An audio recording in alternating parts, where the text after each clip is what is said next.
It's 7:02, 7:03. Wow, about a minute. We can officially begin the Planning Commission meeting for Tuesday, June 17th for Lathrup Village. Would all stand for the Pledge of Allegiance.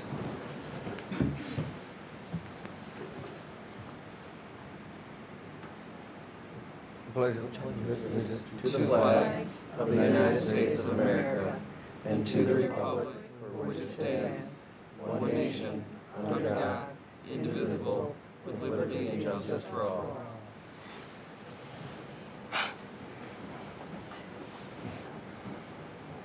Good evening. Good evening. We have our roll call. Commissioner Nordmo. Present. Commissioner Scussel. Here. Commissioner Disick. Chair Stansberry. Here. Commissioner Hammond. Here. Commissioner Hillman. Here. We have quorum. We have quorum. Can we have a motion to excuse Commissioner Disick? I so moved. Wait I on a moved second. it. Second. Wait on. You can move it, but you can't do it twice. Oh, I didn't think you heard me. I heard you. I'm very Nobody did yet. quiet. I'm looking like. I'm very, yeah, you're all staring at me. We have a motion to excuse Commissioner Disick. Do we have a second? No second. I'll second this one. It's been second. All those in favor? Uh, All those opposed? Aye. Was there more than one? It's hard to hear. Two opposed, 3-4. Motion carries. Okay, is the issue the late presentation to us of a significant part of the Can't agenda? hear him. Because this, I did not know was even on the agenda. It's- Well, due to the fact that mics do pick up, but they can't pick up everything, you gotta speak real loud. I can't hear it down at that end either, so that's why I asked everybody. Okay, does the issue among us at this point regard the very late delivery of materials for this meeting? I just found this solar delivery an hour before the meeting. It is an update that will be presented. It is not scheduled to be on the agenda for vote until next month. This is just to provide an update on what was discussed last month.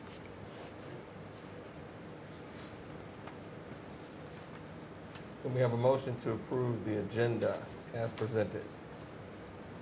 I'll motion to approve the agenda as presented. I'll second. It's been moved in motion and second. All those in favor? Aye. All those opposed? We have an agenda. Has everyone had the opportunity to review the minutes from the previous meeting on 5/20? Yes. Yes, sir.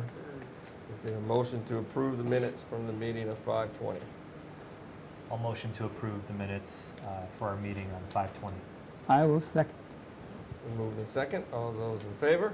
Aye. Aye. All those opposed? Hearing none, that motion carries. At this point, we'll open our meeting up to our public comment section.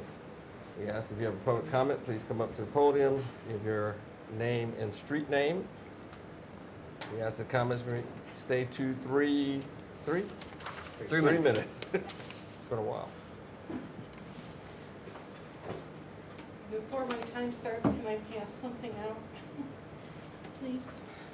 Oh, this is nuts.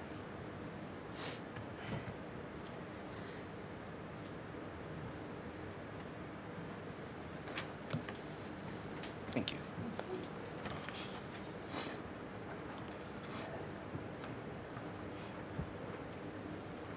Thank you. Thanks.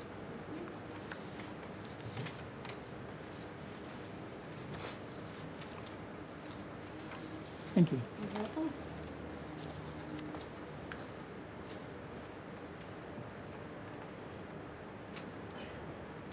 Okay, my name is Carol Green, and I live on Lathrup Boulevard, and I'm here this evening on behalf of a group of citizens who,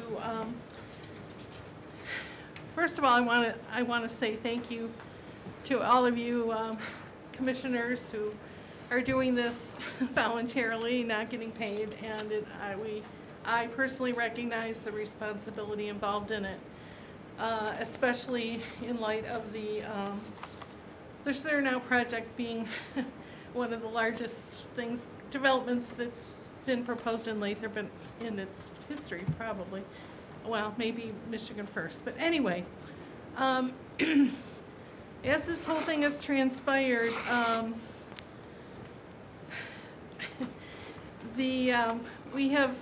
group of us have gone over some of the ordinances and had some questions about how things were handled. So the very first page is a document that was submitted to Mike Green about a month ago. He forwarded it to Austin, who gave his reply, which is the second page.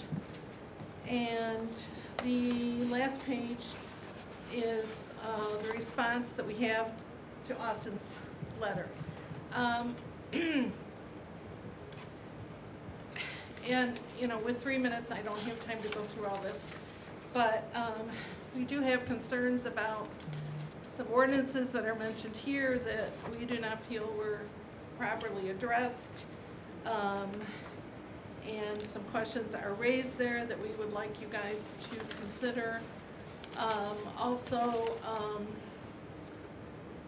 the second page of the response is things that were not on the initial presentation of concerns, but deals with the traffic study and the perceived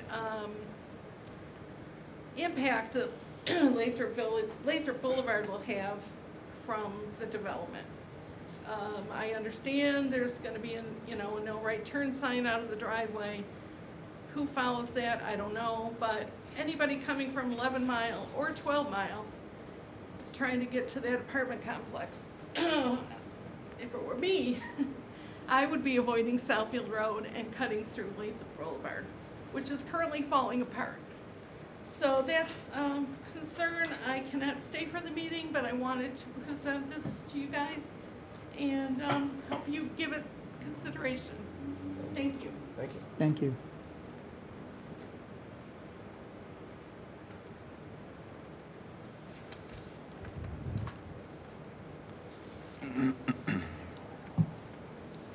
Well, sorry I missed you all because I know how much you anticipate my attendance. Diane Anderson. And I want to reiterate what Carol was saying. I'm appalled that Lathrup is now facing the most momentous decision in its history, other than 1953 when we decided to become a city and had the race to the courthouse. Lathrup is now looking to trash its historic district. It's looking to destroy its most important historic building for the sake of a greedy developer. Not one skerrick of evidence has been submitted that there is a need for housing. As I've said many times, drive through the neighborhood, you'll see a glut of it. The only thing we actually need is housing for the poor, and hopefully that's not in a 1.5 square mile community. I take great exception to these meetings being called town halls. And if ever there was a time, there should have been a town hall before any of this commenced. It should have been a one-off event in which the only topic was the fate of the school before anything was even decided. People should have been contacted by mail, not by email or any of these other things that people may miss. But that didn't happen. And now we're at a position where we're going to trash the historic district. So what I also want to raise is why it is, with the Historical Society being defunct, so they have done nothing to bring the 90% of houses that could be in a historic district, and the 60% of buildings on Southfield Road that could be included in a historic district, why it is that the Planning Commission, at least, isn't doing something about these historic buildings. I've given you guys copies of this stuff. This is the 1958 business directory from Lathrup.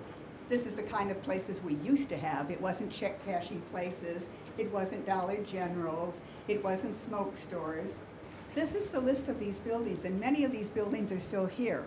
But when you go up and down Southfield Road, you will find they're in disrepair. The only reason they're still standing is because they were so well made. But these slum landlords, planning doesn't seem to include code enforcement. I look in Berkeley and I see the kind of upmarket boutiques, and I think these wonderful small buildings could be put into that sort of a use. They could turn Lathrop into an area like Grosse Pointe rather than a working class suburb.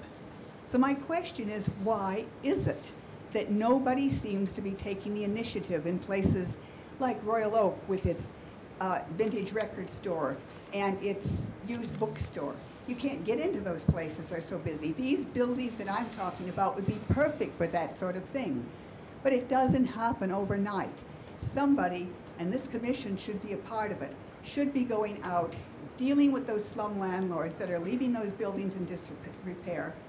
There should be somebody taking the initiative, since there is no historical society to speak of, in doing something about expanding the historic district.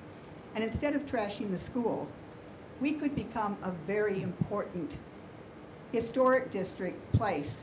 It could be a place that you come to because, hey, 90% of the houses are classified as historic by the state, and so are so many of the businesses. And look along Southfield Road and see what it was only 30 years ago when we had boutique-type businesses and things. You know that one building that Kelly keeps referring to on the corner of, what is it, Gold, whatever it is, when you turn in, that building was originally the Habitat Gallery. I don't know how many of you knew it. The Habitat Gallery was very expensive glass. It moved out to West Bloomfield. But that's the kind of things we used to have not that many years ago. So my challenge is simply twofold. First of all, why it is that nobody is doing anything with these commercial buildings along Southfield Road. And secondly, why do we continue to treat the neighbors with such disrespect and no real town hall? Thank you.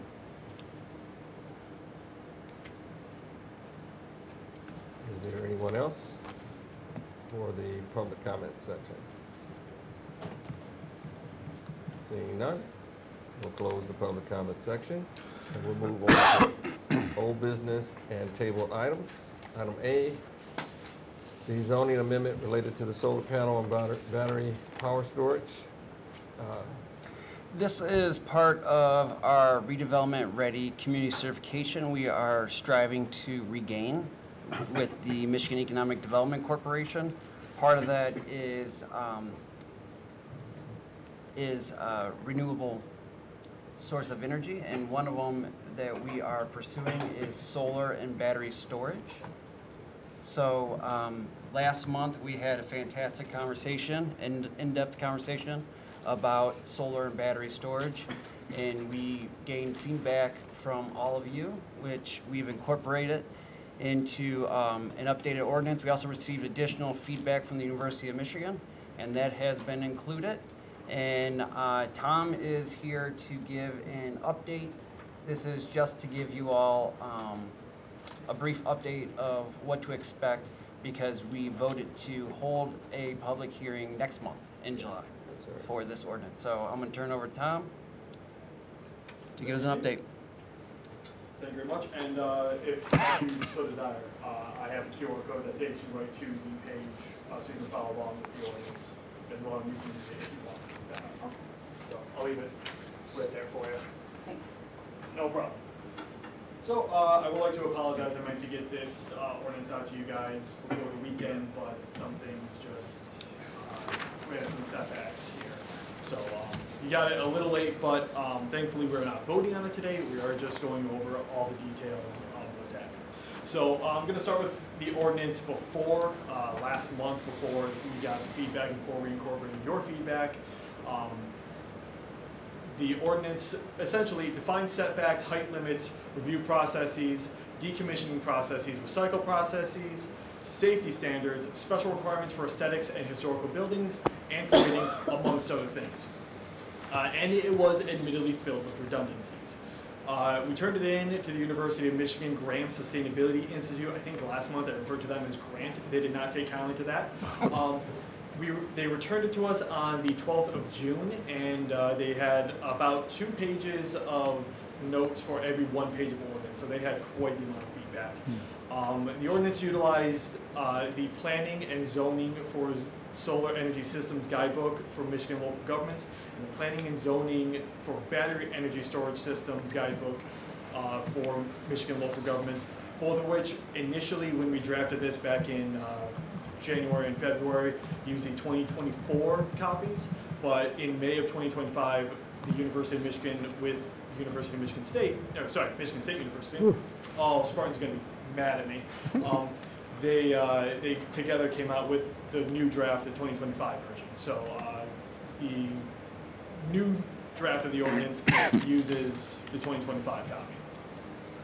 One important note before we continue, this ordinance is still not ready to be voted on, and it still has a lot of amendments to go through. We are still waiting for Graham Institute to give us feedback on this second draft. I have submitted it to them, but we haven't had anything yet. As such, we still, as a unit, can make any change that we see necessary.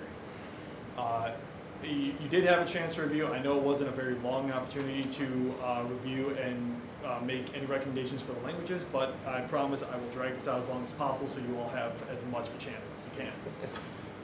Any and all changes or amendments that we want to see made will be made before the July vote. And I will not be presenting the entire ordinance, just like the May presentation, because this ordinance actually was extended. Initially, last month, we were 18 pages, now we're at 22. I apologize in advance. Go ahead, Austin. So some of the changes that you guys want to see, in no particular order, add language to have contractors show proof of inspections no more than every 2 years with evidence that shows need for inspection. I'll touch up on that in a second. Non-street side facing roof-mounted solar panels with the option of acquiring a variance.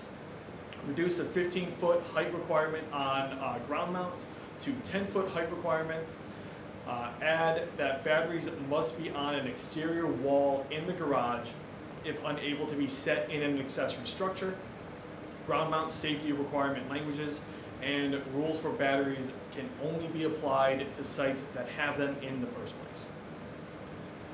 And the amendments made prior to the Graham Institute, these were amendments that I had conducted with my own research. Added a provision for repowering of solar panels. After internal discussions, we added that roof-mounted solar energy systems, or SES, panels must match the color of the roof shingles or roofing materials. I thought that would be a good alternative to, instead of one side having roof panels. And after discussions with the Birmingham staff, we discovered that they amended their solar ordinance a few days before I presented to you guys, and they didn't update their website to have their roof-mounted solar panels be on the entirety of the unit rather than just on one side. We made a similar change because they felt it was too restrictive, and in the end, the University of Michigan also agreed that was too restrictive. So you're going to find in this ordinance, we did have it, or we have returned it to its initial draft where we have it on the entire house. We also thought it would clog up ZBA too much Yes. to request a variance to have panels on street-facing sides. So we just wanted to get in front of that as well. Okay, And now we get to the fun it's stuff. difficult for me to hear again. Nice if you could come up from that wall. Oh, So what was the change made? the change was that instead of solar panels only being permitted on non-street facing sides, it's now permitted to be on street facing sides because somebody their front of their house may be facing south, and that may be the best and most advantageous position for the solar panels to be on.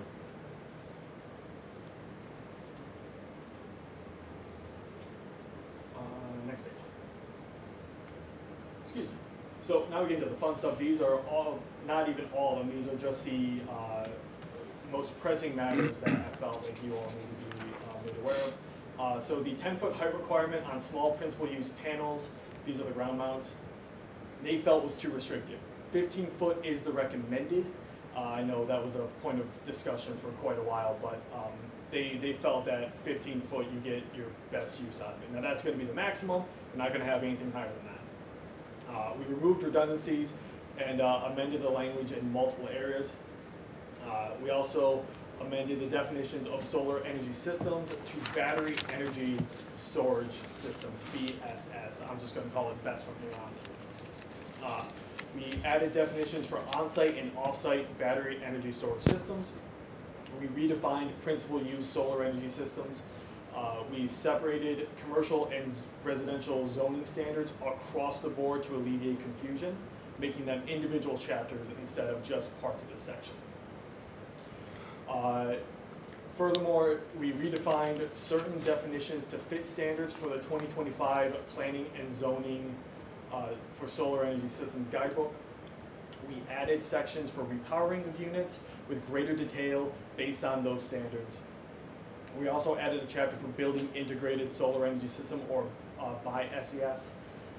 We removed a section that details demands for proof of recycling and decommissioning. I'll touch up on that in a minute. You made a very good point, Mr. Normo, last month, and the University of Michigan did agree with you. But I'll go into more detail about that in a minute. We changed section 6, aesthetics and design guidelines, heavily due to redundancies. It is still that chapter. I think it's now section 7, but we still have it, but we just reduced redundancies in it. We removed glare mitigation review and replaced it. Just due to international standards changing, we no longer require the need for such a standard to begin with. We also, and I promise you this is not going to take very much longer, we also reduced and combined permitting requirements and safety standards into other sections where applicable. Land use and design standards were integrated into solar energy system sections instead of having their own sections. We added specific, very specific, compliance with National Electrical Code, National Fire Prevention Association, and the Michigan Building Code. And we added alignments to Public Act 169, which is the Historic and Design Review, Public Act 235, which is requiring utilities source 50% of their electricity by renewables by 2030, and PA 233, which provides developers the opportunity to bypass local zoning to obtain land use approval from the Michigan Public Service Commission for large-scale projects. Do note, we don't necessarily have the space to abide by PA 233, but we still have to do that because it's Michigan standards. So overall, our response was, wow. There were, like I said, 2 pages of notes for every 1 page of document, and there was a lot to go through. In the end, we ended up rewriting the entire ordinance from scratch, applying your concerns as a board and the University of Michigan's discussions. We also added an administrative review process that eliminated the need for ZBA to begin with.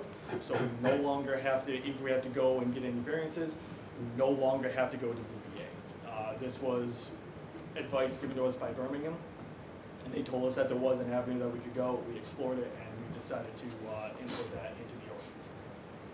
We still intend on gathering feedback and questions from residents who have any, to ensure that their voices are heard, and also ensure that all questions are answered. Unlike last month, I did not have any resident or anyone come up with any concerns or questions, so I will not have a Q&A after this unless you all have anything. At least I don't have one prepared. And there we go. So I know it's not as much as we went over last time. There is still quite a bit of detail into this, but all in all, we removed redundancies and we added applicable necessary material. About, if I'm not mistaken, about 2 days before we ended up introducing this to you, that's when the 2025 guidebook was released. So we never had the time to go over what that guidebook entailed to apply those here. But the University of Michigan did kind of push us in the right direction with that, and we've come to this point. So if you have any questions, any statements to make on it, I have my own copy, so I can answer them.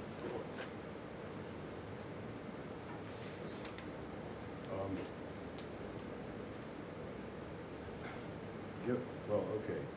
The one of the issues is the ruling on aesthetics. panels and hardware shall be of a color that minimizes contrast with the underlying roof material. Well, they're all black. Every set of panels I've seen is black, and what are you saying is you're not allowed to have a white roof? Is that basically what it comes down to? Because somebody has decided that's not aesthetically good. Which part of section 6 are you looking at? Well, I'm looking at chapter 3, item chapter C. three. My apologies.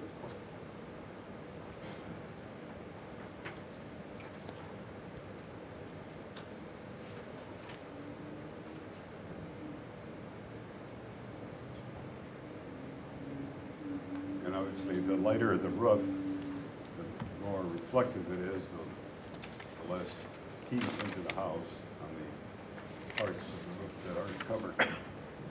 Sorry, one more time. Which chapter were you on? Chapter 3, item C, first paragraph, first bullet.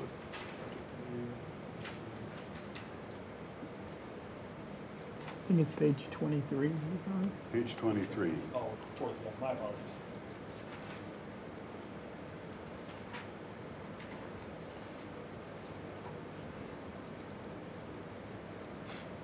So the alternative is that it's either you're going to match the roof material or you're going to hide them underneath. You can have white shingles, you can have a white roof, but you'd have to hide the intention was you'd have to hide the hardware underneath the shingles. I don't know if The hardware or the panel? What's the hardware. Okay, it says panels and mounting hardware shall be of a color that minimizes contrast with the underlying roof material. So, given that the panels are, every panel I've seen is black, you're saying I may you have can missed have a Mr. gray or brown or black roof, but you can't have a white roof. Is that what you're saying? No, that wasn't the intention. What are you saying? So what the intention was going to be was that we're going back to the matching, the intention to match the roof material. Unfortunately, what I didn't realize was that only companies in the American Southwest have kind of mastered the art of matching that. Up here, though, we only do neutral colors. So I think what I may have done was missed a mark. I can adjust that accordingly. The intention was going to be that you either have to match or contrast in some way. So contrast You still is can. okay. You still can contrast white on like gray. Neutral color. I mean, any neutral color really goes with white, in my eyes. But Kitchens are often combinations of white and black. correct. Can our roofs be that? Correct. Okay. Although that At least that was the intention of it. seems to be excluded by this I can language. Now, I was a little astonished, given that we're allowing rooftops to face the street, which I think is, from my point of view, is proper because it places a higher emphasis on the ecological issues than aesthetic. But I'm rather astonished then that we now allow front yard placement of a ground-mounted SES. I can't imagine a panel set up in the front yard. Am I misunderstanding that? That's the top paragraph on page 23.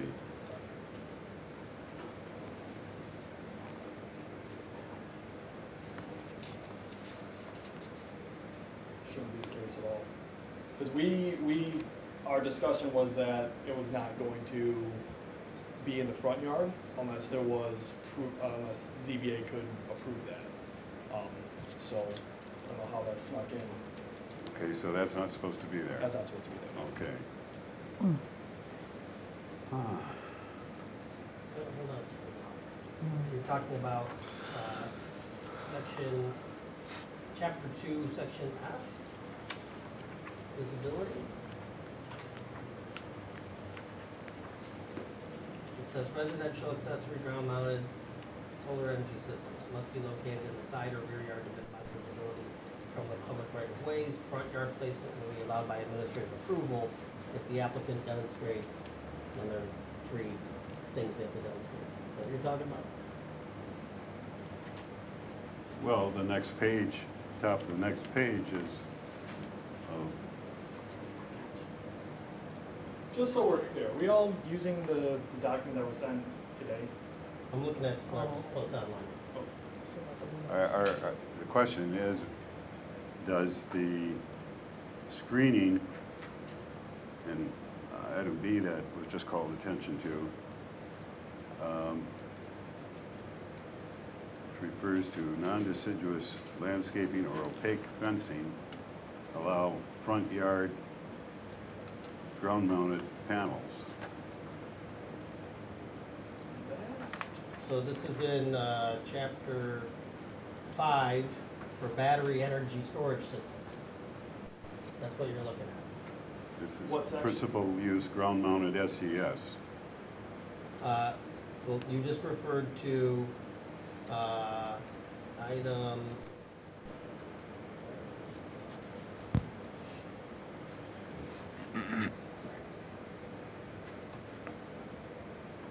the reference to properly screened from public view with landscaping or fencing.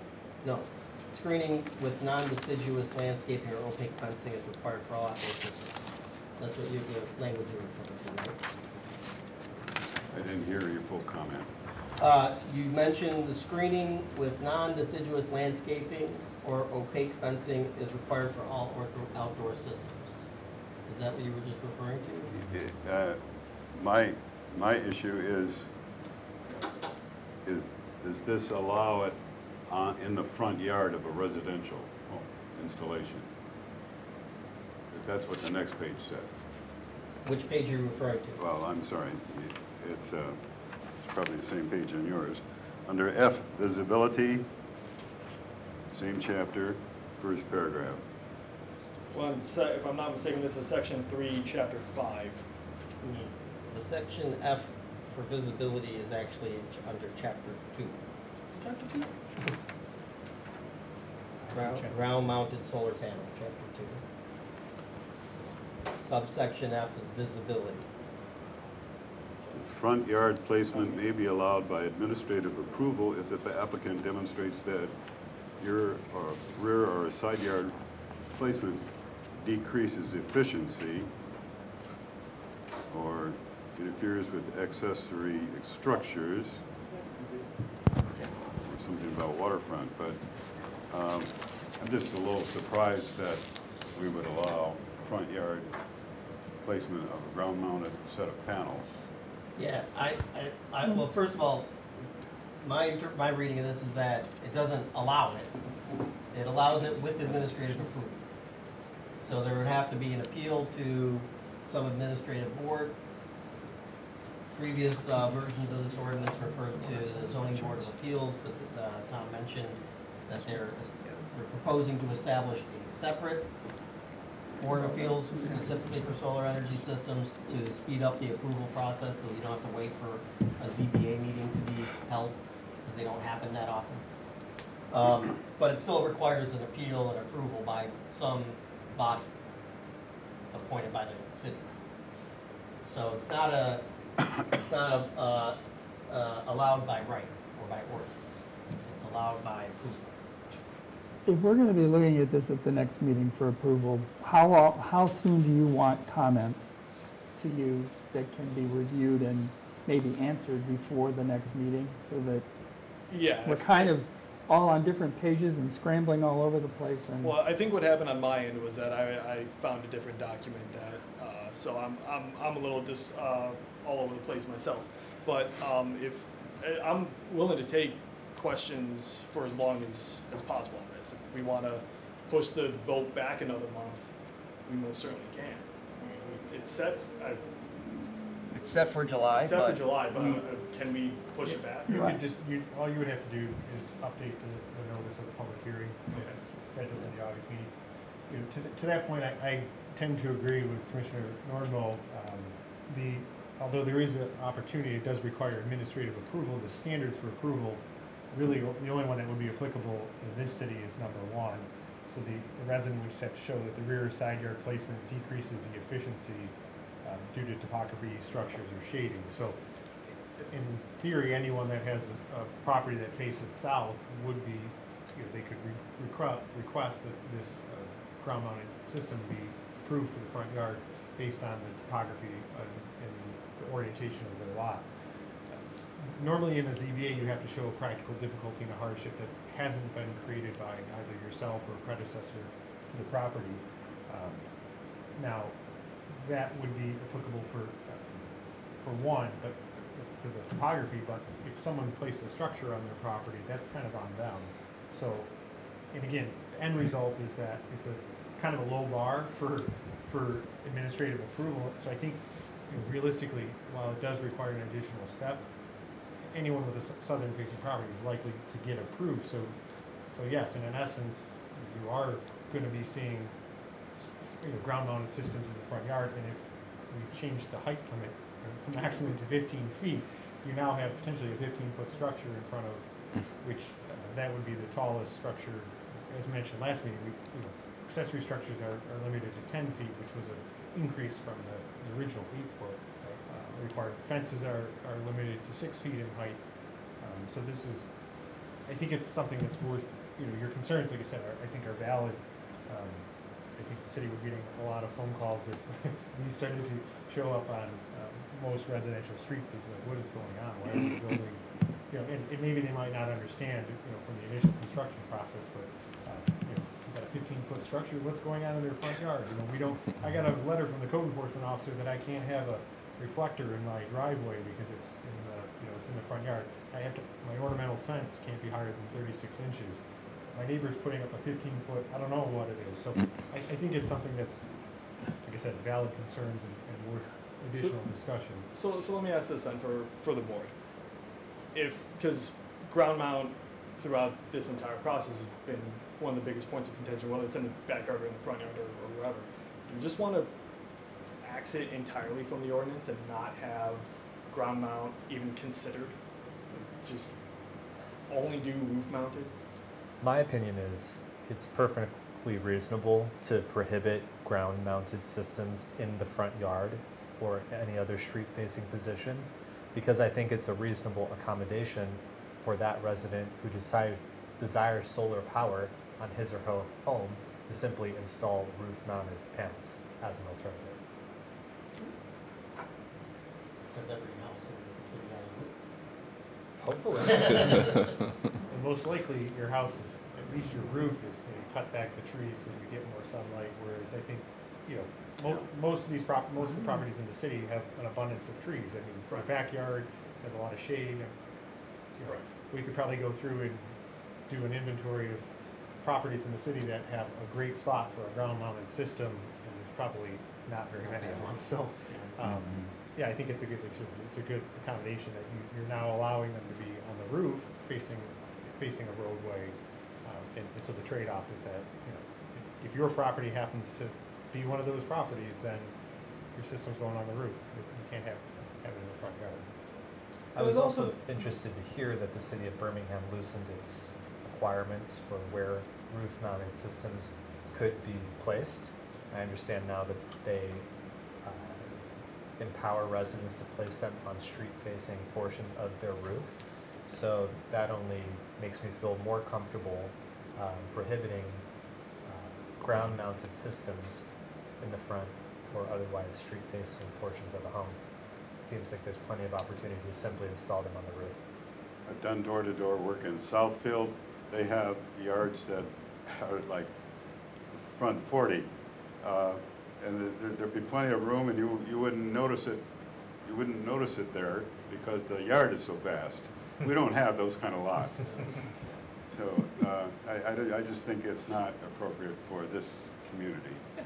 It is always something that once the ordinance gets adopted, it can always be amended and added in the future if it's seen as being something that is becoming requested or something that does eventually get ZBA approval. So it is something that could be removed now and then added at a later date, just based upon a amendment. Yeah, and that's typical. Like, if you get a bunch of requests at the ZBA for this same ordinance, is a good indicator that your ordinance probably needs to be updated, and that's, you know, exactly why Giffords and Eric did the amendment to the shed height, because we had been getting, because the Tough Sheds was a brand, we got a number of ZBA applications for people to have the Tough Shed installed, and their standard height was 10 foot, so we amended our ordinance to kind of eliminate that, so that's a good point out. Yeah, so to answer your question, it sounds like it's a good idea to remove chapter 2. Ground mounted solar panels. We've never replaced it with a statement that says the city prohibits the use of ground mounted solar panels. We can do. To go ahead to, if I may, to chapter 5 on battery storage. I think, you know, it's an excellent step forward to dramatize and regulate the whole issue of batteries in basements or inside the house.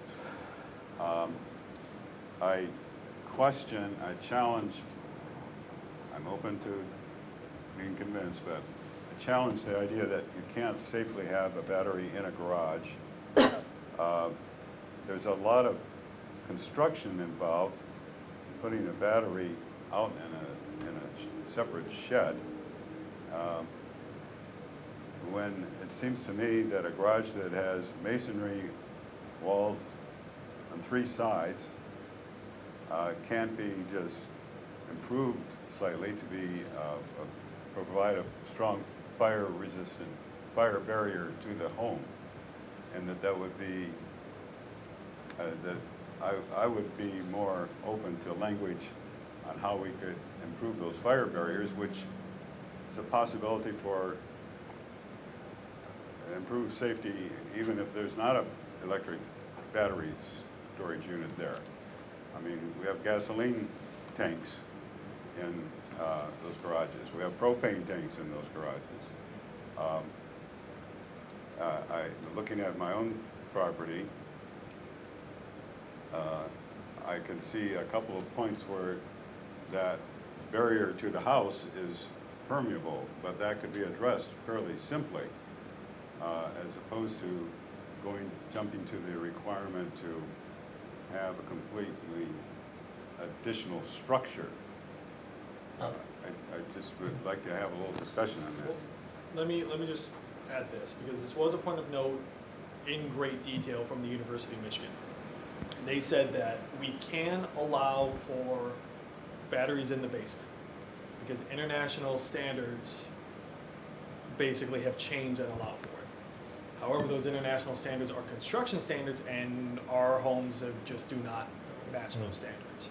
So I intentionally am still dying on this hill, leaving batteries out of the basement. As to your point of in the garage, I'm still weary about it just because, again, we have a lot of older homes, the construction standards have changed. My concern in the homes is that right now, yes, they're surrounded by brick and mortar, but what about the internals? No, what about what? The internals, the internal of the house, like the stud work and whatnot. Well, what I would think would be germane for us to consider is the nature of the wall between the garage and the house. Yes. Well, mine is a cement block wall. Okay. With a door in it that's wood and a little space up above that provides entry into the attic. Now, if I were putting a battery there, I would appreciate guidance on how to make that total fire resistant wall. But then it goes into, it appears to require a separate air filtration and ventilation system for the garage? Just for the battery. So where the battery would attach to the wall. Does the battery itself have that built into the battery? Is that what you're saying? Yes. Or it does? Yes. Okay. Okay. There'd be an air filter, and now this is according to the research that I've done, and from the University of Michigan. The air filtration would basically connect from where it's at the exterior wall, would connect to the wall and basically allow as a way for the air to flow freely. It would add some construction costs, but I mean, if you're doing this, you're adding construction costs no matter what. It's a little bit of an upgrade from a dryer vent. Correct. But it's not a whole new air handling system? No. Okay. Okay, I have a question on chapter, well, this is page 28. Page 28, minimum clearances around roof edges and ridge lines, typically 36 inches on either side of a ridge for pitched roof. And then, I guess it's just saying the same thing a different way, a minimum 18-inch setback on either side of the roof ridge. Okay, so firemen can walk on the ridge. No, the first page says first paragraph says 36 inches on either side. The next one says 18 inches on either side. Which is it? So this is chapter 2, fire access and emergency clearance, item B, rooftop systems, access and Yeah. pathways. Yep. Yes.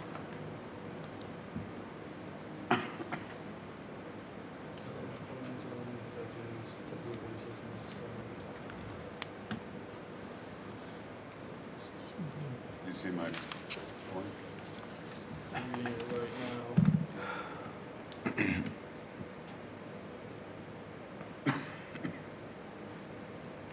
So there's, I think the differentiation is, the first line is about clearances around edges and ridge lines. The second one is pathways for firefighter movement, which may be different than clearances for roof edges and ridge lines. So those are both, one is, talks about the minimum clearances for roof edges and ridge lines, typically 36 inches on either side of a ridge for a pitched roof. So they're saying it must be 36 inches away from an edge or the ridge line. Right? Then the next one is about providing clearance for firefighter movement, which is a 36-inch wide unobstructed walking path somewhere on the roof. I assume this is probably Would primarily. be the ridge up the top, the ridge cap. That's not what it says. I see that. Roof ridge and the ridge line was supposed to be the same, and I can make that amendment later. Yeah, well, Yeah, but I guess the question then related to that is this section intended to be for both commercial and residential, or just? Not mistaken. It's supposed to be for residential. This because is the it- section for it- residential. It references the Michigan Residential Code. This section is basically taking everything from the Michigan Residential Code, word for word, Okay. essentially. So, yeah, I would just add some language in there about Yeah, I can do that. distance for the ridge line. And then the last one that Commissioner Normo was mentioning, a minimum 18-inch setback on either side of a roof ridge for residential buildings. So that does seem to be redundant when, assuming that the first bullet, which is minimum clearances around roof edges and ridge lines, if that reference to ridge lines is the same thing as the roof ridge mentioned in the last. Yeah, that would be a hint of redundancy that was missed. The only difference is that the last bullet provides for the fire marshal to permit it, Correct. something varying from an 18-inch setback. Correct. So either add the line for otherwise permitted by the fire marshal in the first bullet, or get rid of the first bullet. I think that's right. because, Probably add the line for the fire marshal on the first bullet and then get rid of the last line, just because I would want to give the fire department a little bit more leg room to work, both literally and figuratively. I mean, you're asking, the first one requires basically a 6-foot walkway on the ridge line. That's a lot of a roof. The second line called for a 1-yard walkway across the ridge. We have to think about it like this: if the fire department is on your roof, they're in bunker gear, and that bunker gear is clunky to move in. You need as much movement, you need as much room as you can get, and 3 feet unilaterally on a ridge might not be enough. My opinion, I would want to kind of give them as much room as they can to work with. Why did we have, it looks like we have two separate ways of treating this, and that seems to me that 36 inches is appropriate. You like to have your panels up high in many cases because of the neighbor's trees. You don't want it as low as possible on your roof, you want it as high as possible, but yet you've got to allow walkway for the fire department. I understand that. Does it have to be a 6-foot walkway as opposed to a 3-foot walkway? I just think we need to clarify that, what we're really trying to say.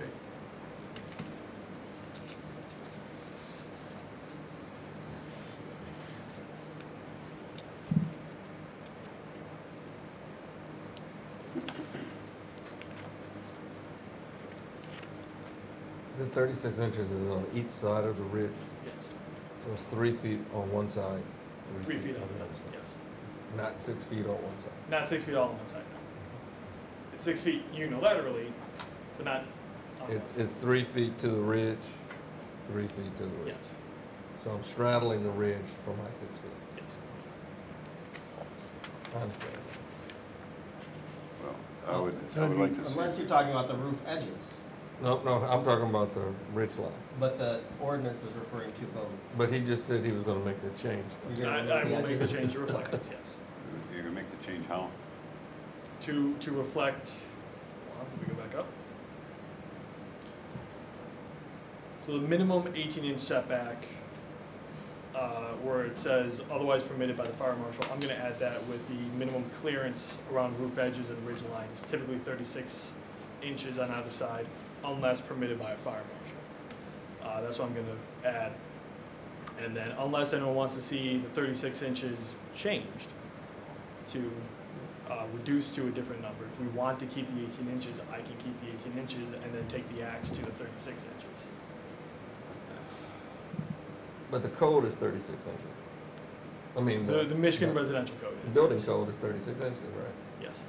So I got 36 inches on each side of the ridge as a, okay. The question is will the fire department allow me to do 18 on the roof, on the edges, as opposed to 36? As opposed to 36 all the way around? Unless the fire marshal says otherwise. Right. Yes. So as long as I get the fire marshal to agree I can do 18 here and 36 there, I'm fine. Yeah. And typically they don't raise a fuss so long as they can move. And But that- the onus is on the resident to get the fire marshal to say 18 is okay and 36 is okay. 36 is the standard. which we would get that for you because we'd have to do an administrative review anyway. Okay. So the fire marshal would only ping that if they reviewed it and they saw something was wrong. Gotcha. That was gonna be my question, because typically the Southfield Fire Department doesn't weigh in on any of our building permits or, so there, and then nothing that I saw here provided or required their review prior to installation, so is that, it's just, it's a unique provision, we don't have it anywhere else in the ordinance, so is it something that we're going to have the fire department review all of these installations or inspect them, or is it only in a situation where, what's your anticipation? A situation where someone wants to deviate from the standards of the ordinance, then it would be submitted, or is it something? It would only be if they wanted to deviate from the standards. They probably would have to do a review on a commercial. Commercial. Because, I mean, just from a logistics standpoint, we have a hard time getting the fire department to do the annual fire inspections on our commercial property, so adding more to their plate, and obviously we contract with them for all of the services, so this is something that would have to be added to the contract for the fire inspector services. So I think maybe it's, I don't know if we need to add a review provision in there, or just maybe take the fire marshal out. And just, again, throwing out there. It was added word for word from the Michigan Residential Code, so Okay. that was their recommendation. And I wasn't aware that we didn't. I thought that they had a little bit more say, in, especially on commercial. So that was my misunderstanding. Oh, no, that's fine. I just, like I said, it's, that's why we're having these conversations and Correct. discussions, so we can kind of iron out all of these wrinkles before it does come before this body for consideration. Question. The 15-foot, when everything else we have is 10 feet, is a concern. Because there's no consistency. Is there a real hardship if the panels can only go up 10 feet? According to Obviously, you- I don't know if there, obviously it's amount of absorption, but are you gonna lose a significant, like 50% of it is gonna disappear because you can't go up additional 5 feet? According to U of M, their recommendation for 15 feet was that 10 just felt too restrictive. Now, they may not use the full 15 feet, some may only need 10 or 11 feet. But to cap it off at 10 when someone needs 11 feet just seemed a little too restrictive in their eyes. And why should we have to do any kind of administrative review or ZBA when all you need is an extra foot or two? I guess my question was, if I'm at 10 feet relative to 15 feet, am I gonna lose 40% of my absorption, or am I gonna lose 3%? It would depend on each home, each property. Because, again, the trees in the area and what buildings in the area. I will say this, I can only use the west wall and I only have room for 3 panels on the south facing wall. The east wall is all shaded. And because of how I manage my property and develop it in other ways, I generate surplus half the year. And so it's not a matter of need. I don't need any more. I mean, as of June, for several months now, I'll be generating a great deal more than I will But need. Commissioner Normal, your system's roof mounted, right? All roof. We're talking about ground mounted. It's a ground mount. Yeah, well, presumably, everybody who has ground also has a roof. So why have this monstrosity of a 15-foot panel in the backyard because they don't want to put it It's in not the roof? size of the panel, it's the entire structure. That's how high, that's a How peak tall. of where the panel's going to be. Think about like, so if you install a shed, it's 10 feet, right? Now you're gonna install a ground-mounted solar panel system next to that shed. Should it also only 10 feet, or should it go 15 feet? Well, But neither of those questions has anything to do with whatever's on the roof. Well, when you come up with the issue of need, is it a want or is it need? By the way, the first 2 feet are just space off the ground, so that the 15-foot system is giving you 11 feet of panel space. But I don't know why any residents would need that if they make use of their roof. I got it. Which goes back to the first That question. makes sense. Why have ground panels in the beginning? Well, we added the ground mount as based on the standards in the guidebook. They recommended both roof and ground mounted, so we had the ground mount. But if ground mount is such a highly contentious point, which so far it has been, and we came up with the agreement before, do we just axe it?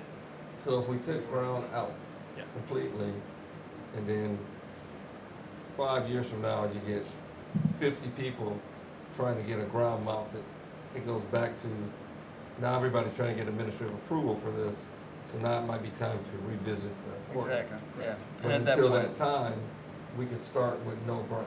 Correct. Okay. We can just leave it to the side, we can amend it as needed unilaterally outside of No, any no, kind of no. administrative review, and I- then we can add it as needed later. Okay. So, we can do that. and please, I ask all of you to take a look at the ordinance currently as proposed, because like Scott said, we are all having these discussions so we can flush out these wrinkles and flush out what we think is pertinent at this moment in time so that we can get a regulatory process in place to permit and review solar panel installation. But we are open to having meetings or taking feedback in at any time. Either we can meet in person, or you can provide a list of questions or recommendations. And if it's ready to be brought in July, we'll bring it in July. If not, then we'll update the public notice and bring it in August. Here, question, does Giffords use any third-party fire inspectors? Fire Any other inspectors? projects? Not that I'm aware of, Okay. no.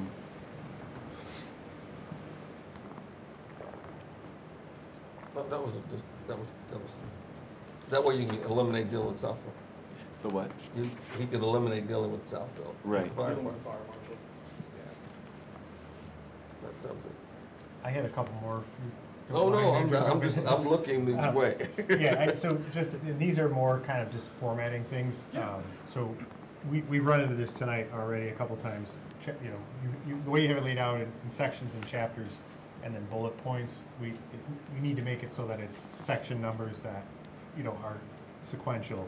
Okay.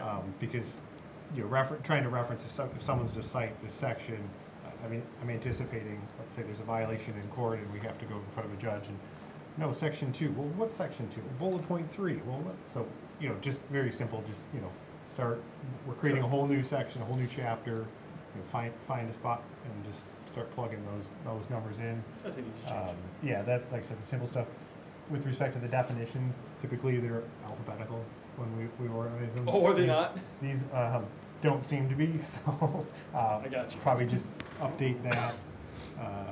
And then again, yeah, just those were some of the kind of formatting ones that I wanted to bring up. Okay. I got it. Any other continued discussion? Before we say that, are we in agreement today that we want to push the public hearing out to August? And then that way we can just say, today, we know we want to push it out to August. There was a concern about the date that this had to be done by. I just For can't. redevelopment ready communities. Yeah. It was for redevelopment ready communities. At this point, we're more than likely not gonna have ROC certification by the end of the year. So So it's less of it's less of an if, Imperative. it's less of a win at this point and more of an if. So if we can push it back another month if we need to. I would support pushing it out, getting that. No. You know, the other thing you could do too is, you know, you could leave the public hearing scheduled for next month. If it comes back and it's not ready, you could always adjourn that public hearing to a date certain or open it. So take what I would recommend doing is opening the public hearing. If any residents or members of the public are here, take their comments. You can then either continue that hearing to the August meeting if you don't feel that the ordinance is ready to be voted on, or you can set a new public hearing in the future. So that's, I mean, if you don't want to change it now, Just you leave want things to now. Yeah. keep it moving But it's forward. pretty clear though, right now, that we're gonna push it off anyway though. It appears. Well, you turn this around in 2 days, so give them. Yeah, right. I mean, So, I had all of 2 days to work on this. But I think Attorney Baker's suggestion gives us the most options. Right? Well, I guess the question is, even if you open a public hearing up in July and you're still not ready, you knew you weren't gonna be ready in June. So why have a public hearing in July just to say, I wanna hear your comment, I know I'm not ready, I'm gonna put you off to August anyway? Why can't we just say it today? Why we keep kicking this can? I would argue it's good to have as many opportunities as possible for the public to provide comment. I don't think this Even is if we're ready not for ready. public comment though. I don't think we're ready to hear the public Oh, comment. do public comment? I don't think, personally, I don't think we're ready yet for the public. We're not ready. So Lord knows I don't want to hear the public's comment if we're not ready yet. And we're gonna take the feedback from the day, revise it, and send it back out. So that provides opportunities for all of you to provide your feedback. And then when it is ready for showtime for a public hearing, we can bring it. So And at right least now, we're let's all shoot on the for same August. page. We're Yeah. roughly on the same Yeah. page. I agree with Chairman Stansbury that I would prefer for public comment to be made on a document that we feel more settled upon rather than an earlier revision of it. So I agree. I agree too. I think we need to have a more finished document. We have too many questions going on around here that the public will certainly ask, and we have no answers. Okay. So then what's the procedure? Would somebody make a motion today to? So yeah, because this is actually tabled, the first motion is to take it off the table and then the second motion would be to amend the public hearing to the August meeting. Has it been published yet or no? I don't believe so. Okay, so then, yeah. And I can come back again next month and do this all again, once we've had all the revisions done, once I've actually had time to, you know, set this document properly, because I did only do this in essentially 8 hours between 2 days. I will be able to have this reviewed a little bit better and you know, make the amendments. And Well, if you get it to us in enough time, can't we require that we get our comments to you so that you can be yeah, ready to address them rather than right now, we're all over them. that would be place. great.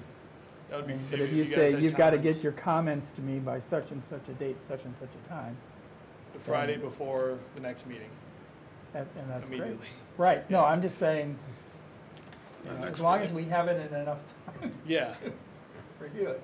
Well, next week I'm gonna be here in, you know, for I'll actually be here on set days, so Oh, I'll be boy.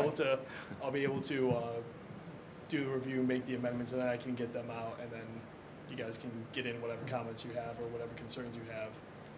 At that point, just the Friday before the next meeting would be best, so I can formulate a response.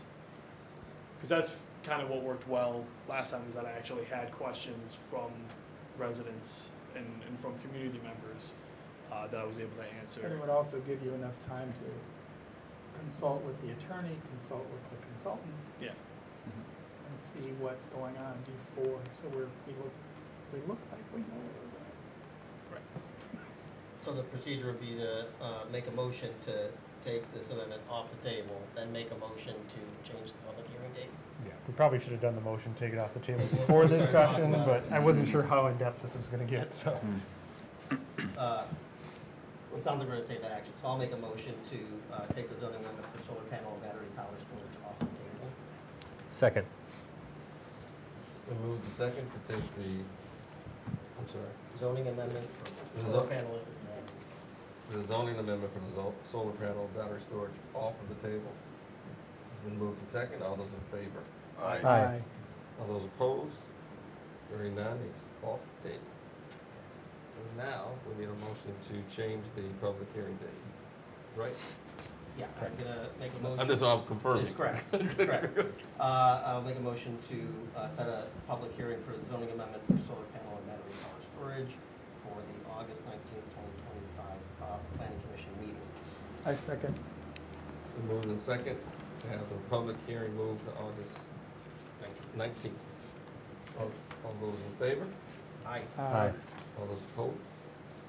Motion carries. Before we move on, I did have, in the presentation, the last slide, comments made we need to discuss. I just want to make sure that you feel like we discussed all of them. I was wondering if that hadn't been, because I felt like there was something missing. Was there? Well, the last slide of the presentation. Well, I know we discussed the height restrictions for ground-mounted panels, and we determined that we're going to remove ground-mounted panels. There was something for discussion that I feel like may have I made think a it's the city authority question, I think is probably the. Yeah. I don't have that on screen, so would you do me a favor and read that for me, since I don't remember? Well, Austin's going to bring it up. Because I think it's important, it's in the videos. Yeah.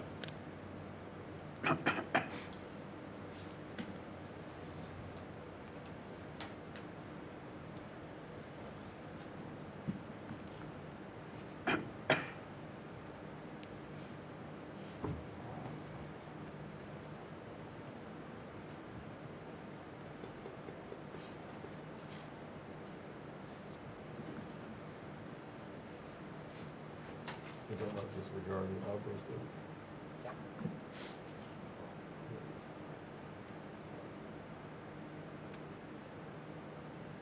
So page 10 is not there. It's not in there? So it is in the one that's in the HTML agenda packet on the internet. Say that again? That's, slide 10 is in the link, the document linked in the HTML agenda packet on the internet. Oh, Because it was supposed to be presented, there were supposed to be comments here that were presented, and don't know how.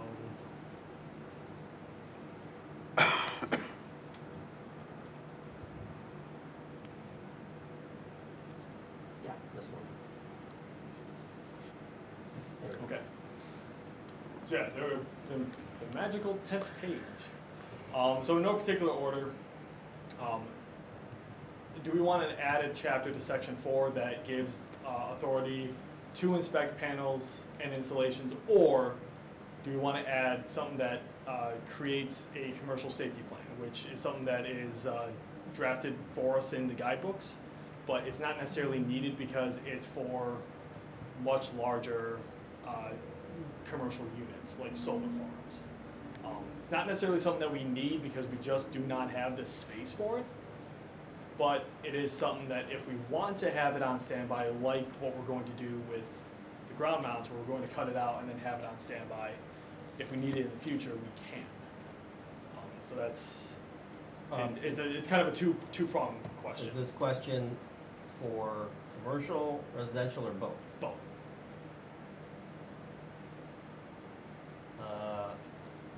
So you're talking about like ongoing inspections following installation? Correct. And I think if I recall correctly, some of our comments were that we should have periodic inspections, but no more than every 2 years, right? Correct. And I will point out, the University of Michigan does say we do not need to have this. It is something that can be added, but not every community does do this. But I was able to find 2 pieces of material that stated that we do, that there is justification for it. One was out of a group in Europe, and one was out of, I think, Missouri, University of Missouri. So some of the byproduct of doing something like this would be an inspection fee that the homeowner or business owner, business property owner would have to pay to have the inspection performed, however often. Is the inspection on the battery system or on the solar installation? Both. Yeah, the whole thing, the solar energy system writ large. If you have a battery system, it would include the battery system. Well, if you do not, it would but just be. I don't see a need for I don't think so either. every 2-year inspection on it. Is there a need for inspection at all after the thing is installed? The University of Michigan disagreed. They said no. They don't think so. They don't think so. I kind of disagreed with them, but this is at this point. In my concerns were safety only. They didn't share my concerns, so I left it off the books. Again, though, it is something that we can definitely add as a chapter, or we can keep it on standby if we need to. I vote for standby. Standby? Okay. University of Michigan can't be wrong. No, never. I know, I graduated from there. It's a good Hey. school. Yeah, so I have some thoughts on it, but I think that I can provide them via email as part of my comments on the ordinance. I feel compelled to say, as a Spartan, that isn't always true. I read the first clause of your question there at the first bullet point to simply mean that the city has the authority to, at its will, inspect these installations. It doesn't seem to require these inspections at any frequency or at all. Is that your thought, to just include this to perhaps provide the possibility for, if for whatever reason necessary? Well, that would be more of a code enforcement issue. Any code enforcement issue at all, we would do an inspection on. So of course there would be a clause in there about that.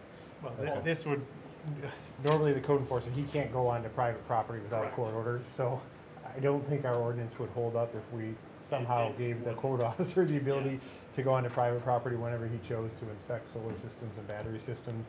Which is why I wouldn't do that. Yeah, I mean, I think if you were to require inspections, then that's one thing. Yeah. Obviously, they would have to be scheduled, and the owner would have to be present, give permission, but just to give them the ability to do it at their own choosing, I don't think that would be an enforceable ordinance. Logistically speaking, the intention was never to allow the code enforcement to do that just because of what Scott said. Sure. It would be too many issues, but yeah, that was my fault for not wording that properly. That's okay. Then I will begrudgingly agree with the advocacy from the University of Michigan. What did you say? You'll agree with the University of Michigan. Yeah. You know, it's time. We can bridge the gap. Come on, I'm an Oakland grad. I can bridge the gap between you two. I like their vet school. Their vet school's really Yeah. So I think we covered the second bullet already. So then the third bullet, we'll introduce that So, yeah, regarding outdoor storage for battery energy storage systems, do we want to consider overall an amendment to the zoning ordinance, and again, this doesn't have to be done today, that allows for a protective shed exclusively for battery energy storage systems that is well ventilated, and in doing so, this shed will not count towards the available square footage of the yard, but must meet very specific requirements, size requirements. This isn't an easy question, but especially when talking about the math of unavailable square footage, because that's kind of one of the things for other sheds is it depends on the size of your shed would depend on your available square footage. If we allow for a second shed, one exclusively for battery energy storage systems, doing that would then take away from what other shed you could possibly get in your backyard. So the question being, do we want to consider just an overall amendment to that ordinance that allows us to have a shed exclusively for battery energy storage systems? I left it out intentionally so that we wouldn't have an issue, but we can always add it. I mean, I have two thoughts on this. On the one hand, I like consistency and simplicity. Yeah. Right? So to just have a single ordinance that, regardless of what type of a structure it is, the structure takes up a certain percentage of your yard and you're limited to how much of your yard these structures can take up. So I like that. On the other hand, I like the idea of if you're gonna be storing a battery in outdoors, then we want to incentivize you to ventilate it properly, and if we can do that by giving you a additional square footage of your yard that you can do that on, maybe it's worth doing. And of course, this shed would have to be marked properly for with proper electric warnings Sure. that would be provided by I think it's National Electrical Code. So those would be the standards that we would use for this. So, again, it's a point of discussion. If you want to make a note of it and we come back to it in July, we can. I'm not expecting anyone to have a light bulb moment right now, but That's fair. Just give people time to think about it. yep. Yeah. Any other? I just think that even the act of adding this language puts a message out that, boy, if I get into solar panels, it's going to be a really expensive proposition. Well, first of all, you don't need a battery at all. That adds $10,000 to $15,000 to your installation if you do have one. And now you're talking several thousand more for the footings and all of that.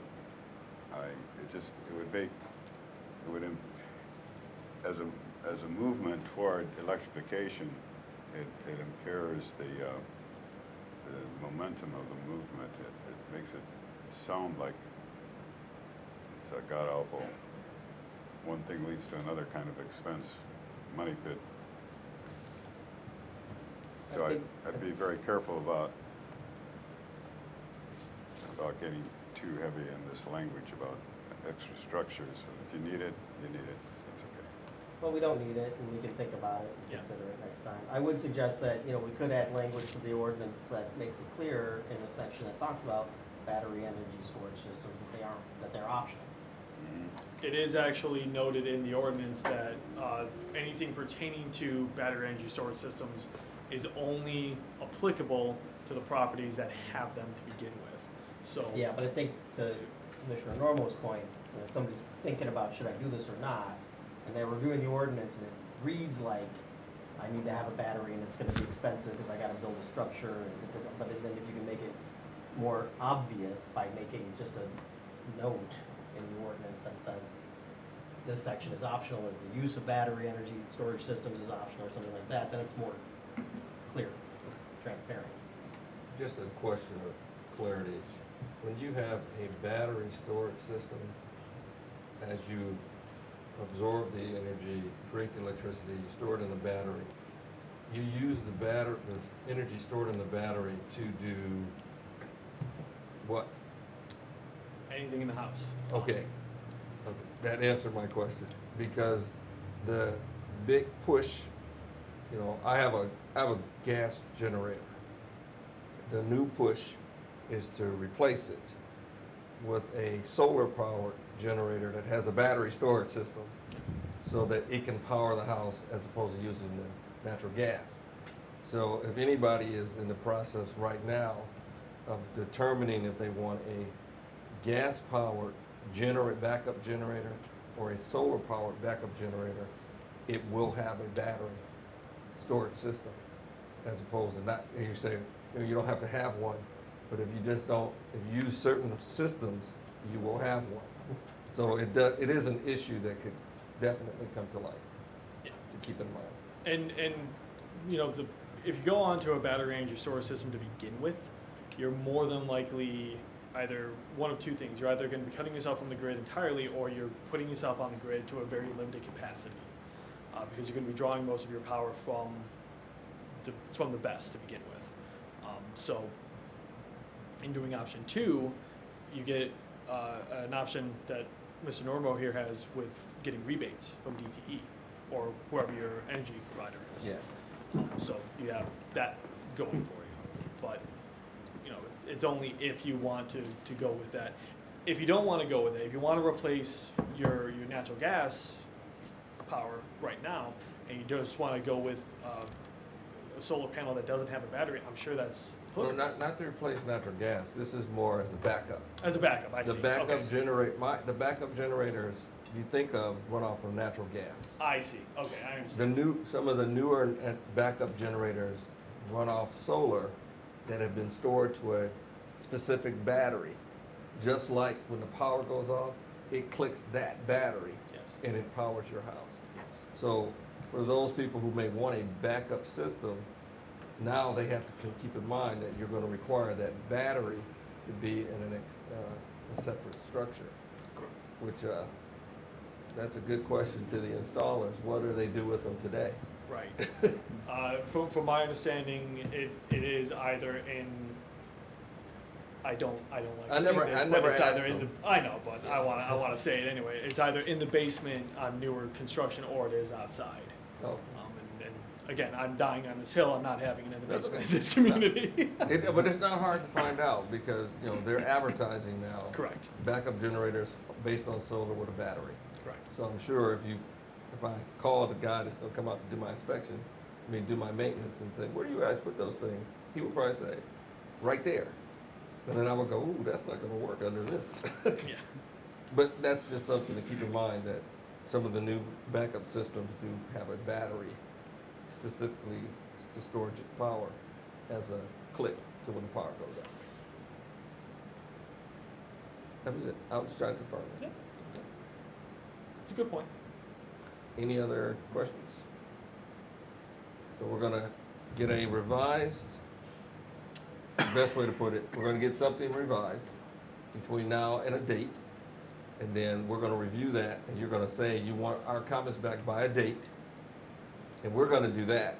And then when we meet again in July, then we can have another discussion to kind of tighten this up so that by the time we have a public hearing in August, we're pretty close to where we want to be. What I would like to see, next week I'm going to work on this, and by middle of next week I should have something out to you. The sooner you get in your questions, your comments, the better. Any recommendations you want to see, the better. And then if I have time, I'll respond accordingly. If not, then I'll respond at the next planning commission meeting. I'd like to see, after my revised copy, I'd like to see, again, no later than the last Friday before the next meeting. But Just so I make have time to formulate a response. And Make sure you say in your correspondence, you want your comments back by. You will have that. All right? Okay. Thank you. Thank you for your hard work on this. It's obvious. Thank you. Appreciate it. Do we need to table this again, Scott? No. Okay.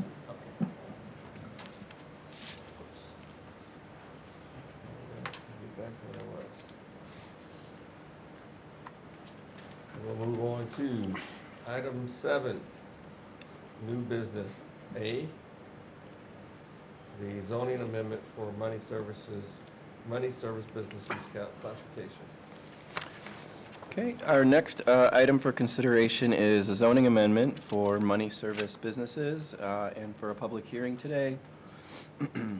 We did visit on this at the last Planning Commission meeting in May, and the background on this is that there's moratorium that was established 180 days for the city to consider amendments to the ordinance that would introduce or allow for consideration of money service businesses, which is essentially check cashing businesses or establishments.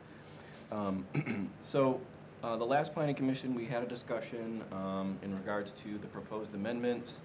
The Planning Commission was satisfied with the language, so there was very minimal changes between now and then, except for the removal of the mentioning of Southfield, public safety, having any involvement within the applications. That would just be limited to the Lathrup Village Public Safety and the Police Department here. So I don't know if you have any questions in regards to what we spoke about the last time, but the general sense is that these types of businesses, while they exist in the surrounding area, they are infiltrating markets, and so they're oversaturating markets is what's been found throughout the country. And so by Southfield making their ordinance changes and the moratorium that's in place, the Planning Commission is tasked with taking into consideration changes to our ordinance, which would significantly limit this type of use within the city. So just to recap, there are 2 existing check cashing businesses on the north side of town along Southfield Road, just south of 12 Mile Road. The restriction that's introduced would be that no check cashing establishment can be located within 1 mile of another. And so that would significantly restrict or limit the number of these types of establishments within Lathrup Village. So again, referring back to that map that was included in the last presentation, if any one of those 2 existing establishments were to close, the only other place that they could locate is a mile from that location within either the mixed-use district or the commercial vehicular district. And that would restrict them to limited locations south of Ramsgate Road, south of 696, and then just a few parcels zoned mixed use east of Lathrup Boulevard along 11 Mile Road. And so once that change was to occur, you're essentially limiting the number of these types of establishments to approximately 2 as per the ordinance allowance, which would not be permitted by right, but it would be written as a special land use. So those types of applications would come before the city Planning Commission, bless you, which would require a public hearing. Dennis. You're attached. You're attached, Dennis. Your microphone.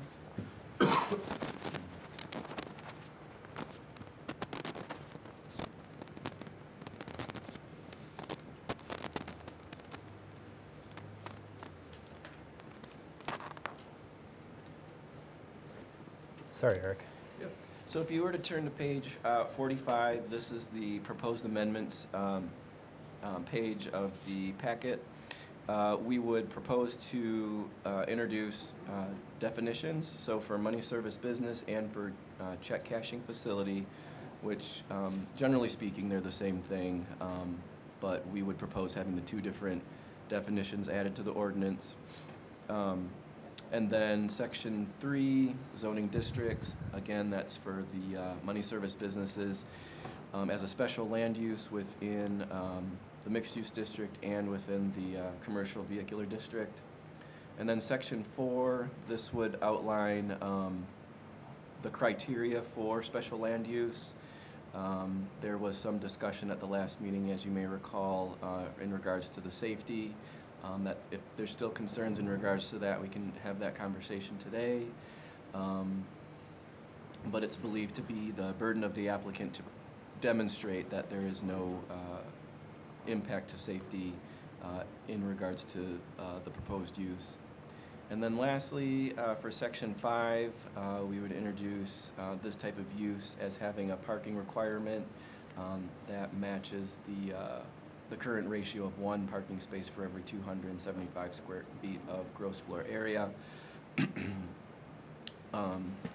So other than that, like I said, there was no significant change from the last drafted language, but the Planning Commission established the public hearing for today. So be happy to answer any questions or start any of the conversation. That's all I have. For the public hearing. I'm trying to see if we have any questions first. Since he's first said, do we have any questions? I didn't know if anybody had any questions. I don't have any questions. No questions? Well, let me be clear. I have a lot to say, but I don't have any questions. So I should save my comments until after the public hearing. Is that correct? That's fine. Okay. I would do the Thank public you. hearing first, then a motion, and then discussion on the motion. Thank you. So we will open up the public hearing. Oh, let me get it to you so I can say this correctly. The public hearing for the amendment to the money services business amendment.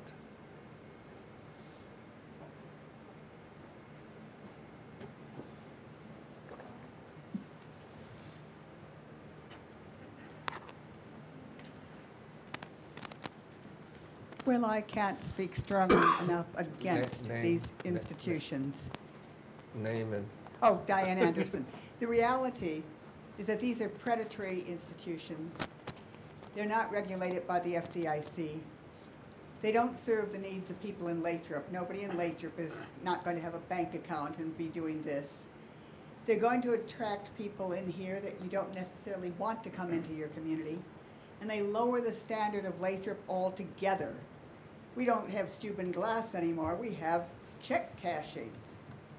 It's pretty hard to understand how in 30 short years things can go so far down so fast. But aside from the marijuana push from Mr. Ferguson's crowd, I can't think of anything that more degrades the community than having check cashing.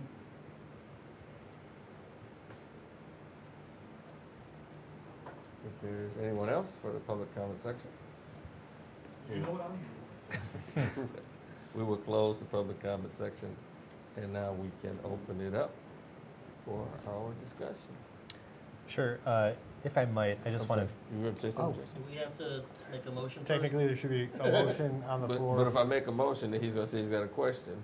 Well, that's what a motion, a second. Is there any discussion? That's when the Okay. discussion happens, questions. Is there a motion?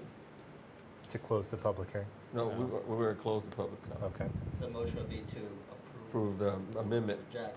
the amendment. got it. I'll I make a move to motion. approve the amendment. Been moved- Second. Okay, so moved and second to approve the amendment. Since I know we have the money services business amendment. Okay, I'm sorry, I was out. What- New what business, page is it? item number 7, item A. This one. Money service, business, classification. The one that we discussed last month. Okay. Start time, page 39. Is there any discussion? Go right ahead. Yes.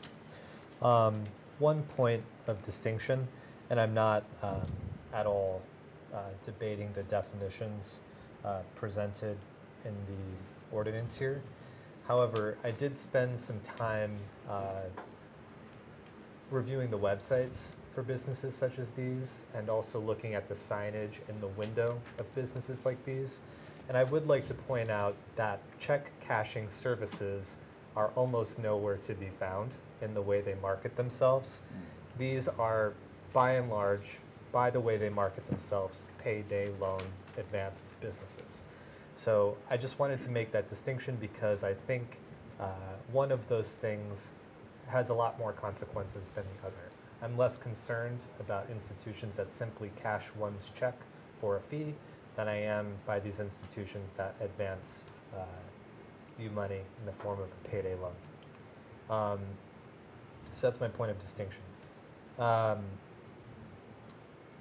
First, I acknowledge that these are legitimate and legal businesses. I also acknowledge that some residents rely on them because they're perhaps without other financial options. However, I do advocate for reasonable limits on their proliferation. We already have 2. There are already many in close proximity to Lathrup Village and other city. And frankly, I think those are enough. I'm concerned that these businesses extract money from residents in ways that it does not recirculate through the local economy. I'm even more concerned that these businesses have bottom lines that depend on their customers defaulting on these loans. And I think there's real value in us considering the financial safety of our residents. So I support an ordinance that limits their proliferation. I would prefer that ordinance to be stricter than looser. And I'm willing to discuss as much as we need to how strict or loose those look. I do maintain my opinion from our last meeting that I would rather these businesses be restricted to the commercial vehicular districts, therefore absolutely restricting them to 2, which is the number of these businesses we already have. I know there's some concern about the mileage limitation that is currently part of the ordinance and how that mileage limitation and the zoning district limitation may, in effect, very likely create the possibility for only one of these types of businesses, which honestly, I'm fine with, but I would be willing to perhaps even loosen the mileage restriction to something like 3/4 of a mile, because I do think that these businesses are better served at the intersections of major streets, like 12 Mile Road and Southfield Road, or 11 Mile Road and Southfield Road, and as distant from residential neighborhoods as possible. And I think those corners are the places we can put them to achieve that. So that's my 2 cents. Any other discussion? My position is, I think similar to yours, that we should do everything we can do legally to restrict. On the other hand, I understand that people have private property and they have rights, and we can't willy-nilly just say you can't have a certain business here unless. But I want to know what is the most restrictive thing we can do. If we're at that point, fine, but if we can tighten it up even more, I'd be happy. I support that also. I'm trying to remember why we, in our last discussion, were in support of including the mixed-use district. Do you remember? During the last discussion, we were debating whether we should restrict these money service businesses to only commercial vehicular district or the commercial vehicular district and the mixed-use district. They came out of it agreeing to include it in both districts. Do you remember why? What I took away from the reason why we left it as both was simply that if the space became available in one and not the other, that the distance restriction would still be in place to restrict the one other use, essentially. So I think it didn't necessarily matter whether or not it was only just left to one of the districts. It's the fact that the distance restriction would dictate that there would only be one other allowance or permitted under a special land use approval. That was my takeaway as to why there was justification to leave it, but if we want to further restrict, then that's something that we can do too. I'm in favor of restrict. I mean, it's a legal business, as Commissioner Hillman pointed out. So it should be allowed to occur in the city. I don't think we can legally prevent that from happening, but we can control where that happens, right? Where that type of business exists in the city. So I would support changing this ordinance to remove the mixed-use district as an approved district. I agree. And I agree also- complete. I would also point out, I mean, it's a special land use, so it has to come before the city council for approval anyway. Mhm. So have an additional restrictor on that. So only to allow in the commercial vehicle, right? Okay. Yes. And there was the other question about the distances, so you suggested that maybe loosening the distance restriction to 3/4 of a mile instead of 1 mile between the businesses. I would prefer for it to stay at 1 mile. However, I offered that as a potential compromise to more reasonably allow for 2. However, my personal preference would be to leave it as a 1 mile distance requirement. Any other discussion? Are you willing to amend your motion? Sure. It's your motion. Was it? It's been a while. Yes, it was your motion. I agree to amend the motion to eliminate mixed use from the requirement. Will that suffice, Scott? Second. Second, or Thank you. seconds, 2 seconds. It's been moved and second to amend the motion to take out the mixed use. Everything else stays as is. All those in favor? Aye. All those opposed? Hearing none, that motion carries. That's what's leaves the district. B.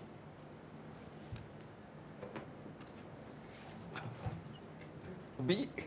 Oh, I'm sorry. Having a hard time hearing. A lot of fans going on. Okay, so the next item. B. Can you hear me? Okay.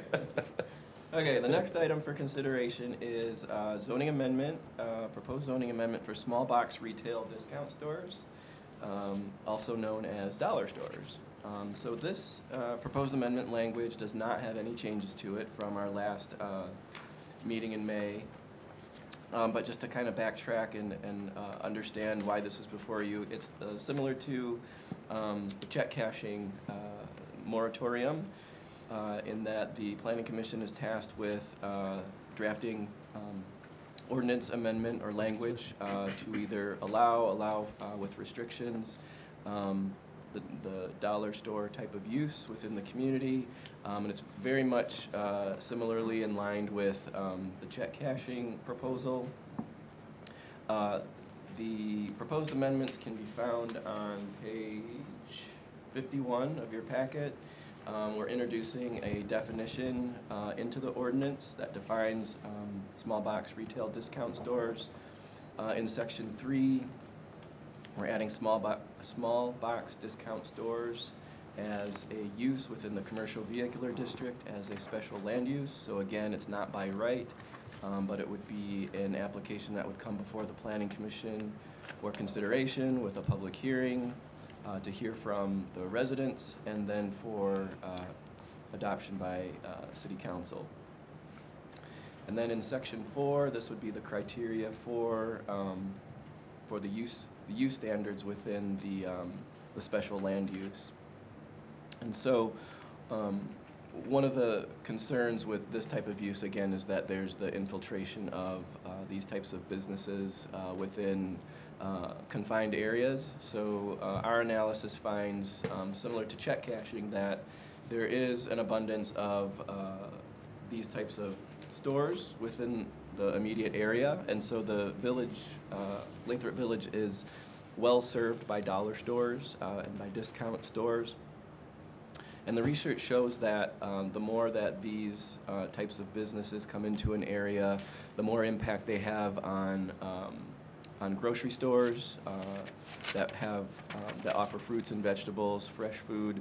And so one of the criteria of a special land use in this particular instance is that the Planning Commission finds that the proposed dollar store, if it was ever to be considered as a special land use, consists of a minimum of 15% of the floor area to be dedicated to fresh produce, meat, and dairy products. In the definition for dollar store, a dollar store would be defined as having less than 15% of its floor area for fresh fruits and vegetables. So again, as one of the criteria, the Planning Commission would consider the fact that the proposed store would have to have a minimum of 15%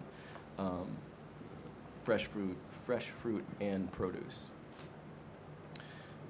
So again, there's not a whole lot of change, but also when the Planning Commission considers an application, we make reference to the master plan. And so the master plan is focused on primarily generating businesses that are smaller in scale. There was a survey done or a report done for the commercial corridors in the downtown plan that indicated that larger scale retail is not necessarily something that's needed or as desired as smaller footprint retail stores and more local businesses that feed within the community. So when these types of applications are considered, we would look towards the master plan to indicate that there's a fit or a need for the community. But again, there are a number of these types of businesses in the surrounding area, so that it's not as if the community is not being served by them. So again, this is just to introduce this type of use into the ordinance, to not outright deny their existence, but to significantly impact where they could be potentially permitted within the city. Any questions?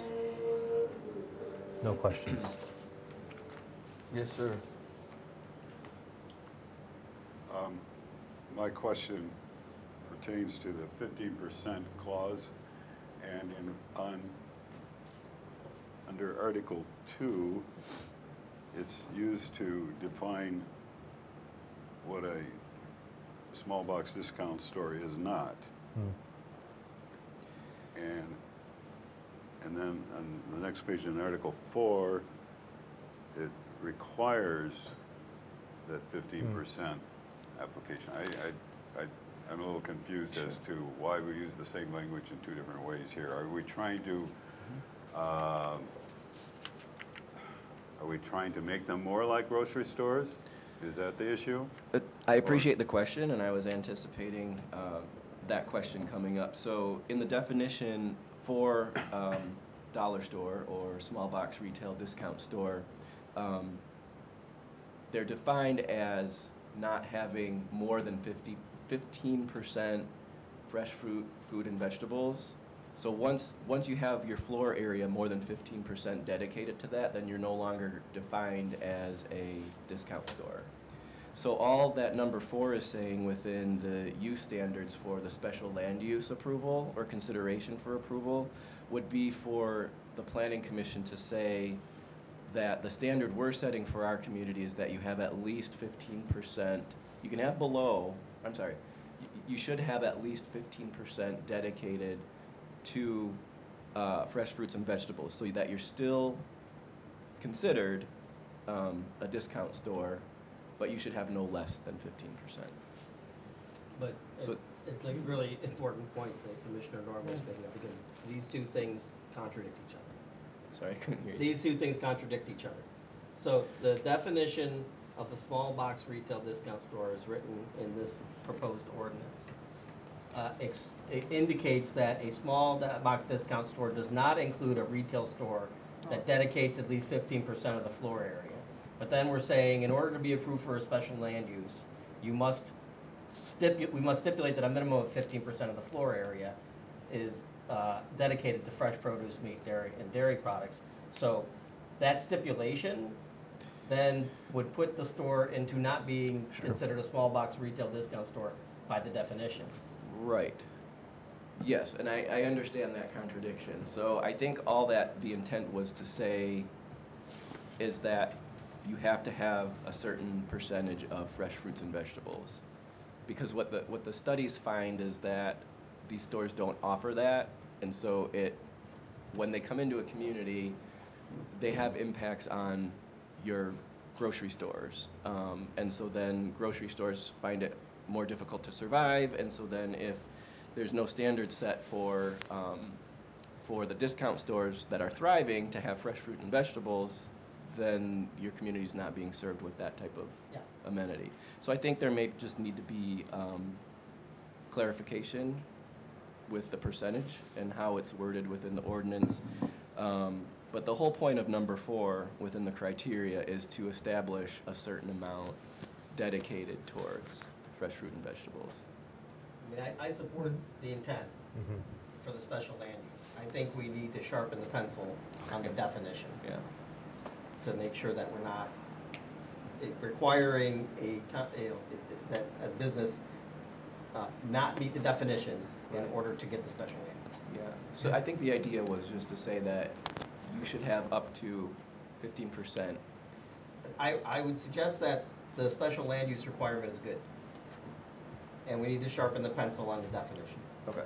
So the percentage of floor area or shelf space dedicated to fresh fruits and vegetables, that would make a business to be defined as something bigger than a small box retail discount store. I don't know what that number is, but it can't be 15%. Right. Right. Okay.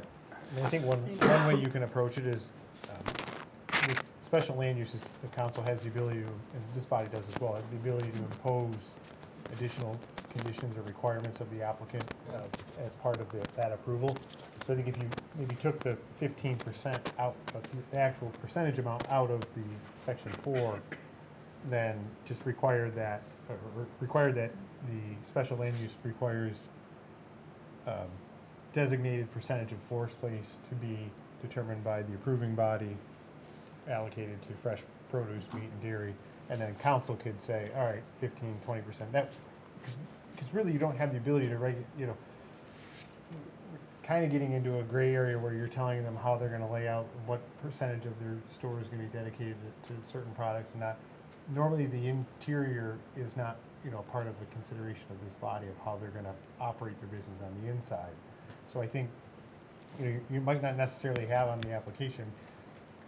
I think we're going to know if it's a Dollar General, Family Dollar, Dollar Tree, one of these types of stores based on the application. The application might not have any information about what their content of their product is going to be. I mean, I've never seen one where they've submitted, we're going to have 5% sporting goods and 10% general household items, clothing.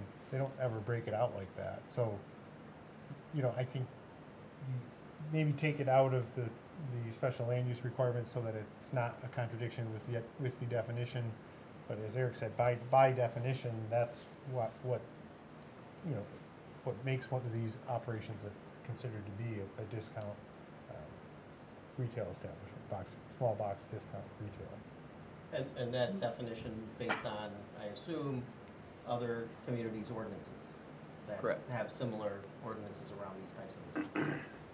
So would it be the recommendation to remove number 4 altogether, or to No, I just think you leave it in there. open to?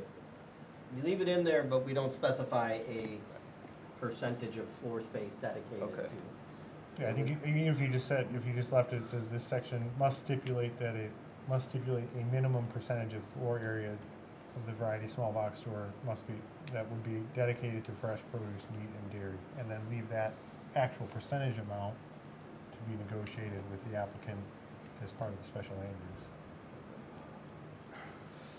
Or not even really negotiated, more just kind of dictated by the council. This is more of a question. What are the parameters that we can work under? Under the money lending, we said they can't be within 1 mile of each other, but they're both within the city limits. Is there anything that says they can't be within 1 mile of a similar store, even if they're not in the city? Because that pretty much cuts out anything. Yeah. So the allowable zoning district is only the commercial vehicular, and so referring to the map, that's only the intersections of Southfield and 12 Mile and Southfield and 11 Mile. Right. So my analysis in putting this map together does indicate or take into consideration the existing locations that are outside the city limits. And so as it currently stands, the two locations on the northeast and northwest side of 11 Mile and Southfield Road are the only two locations that currently would allow to be considered for a special land use for dollar stores because of the Say that limitations. again? Based on the analysis Right. of all the dollar stores that are existing outside the city, there's only two locations where the commercial vehicular district is located, at those two intersections along Southfield Road.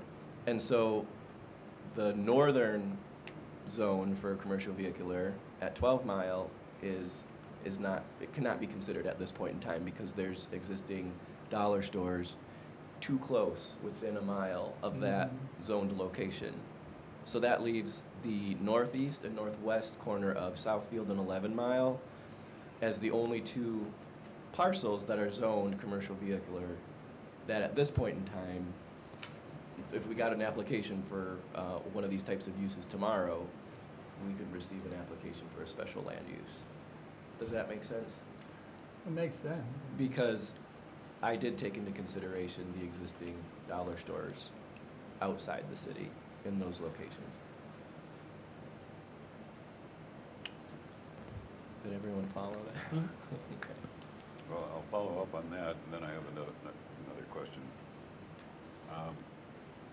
In the illustration, on page 16, it says this criterion reduces the parcels eligible for special land use allowance of small box retail discount stores to those along Southfield Road within the blocks between 11 Mile and Sunnybrook north of 696. Seems to me it would be just the opposite, south of Sunnybrook, but I just don't understand It's the, that language. you're suggesting the southeast and southwest corners? Well, I just don't understand how the 1 mile thing fits in with allowing retail on the north side of 696 instead of on the south side. So if we're looking at the commercial vehicular district at 11 Mile and Southfield Road, going south on Southfield Road from that location, there's a Dollar General within a mile. It's 4,905 feet to the south. So that eliminates those parcels south of 696. If you go east on 11 Mile, there's a Family Dollar in Southfield approximately a mile away. So that makes the northeast parcel potentially eligible for meeting the 1 mile separation requirement, as well as the northwest parcel of Southfield and 11 Mile. The closest dollar stores to the west are in Southfield, approximately 1.8 miles away. So that's why, at this point in time, the way that the ordinance would be written is that those two parcels, northwest and northeast of Southfield and 11 Mile, would be the only two parcels currently eligible for a special land use. So the parcels north of 696 would not be eligible? So the tire dealer, Pardon? the tire dealer, Yes. where he is, Yes, and across the street where Chase and some other things. correct. But those are less than a mile away from the other. You have one up at the Dollar Castle okay.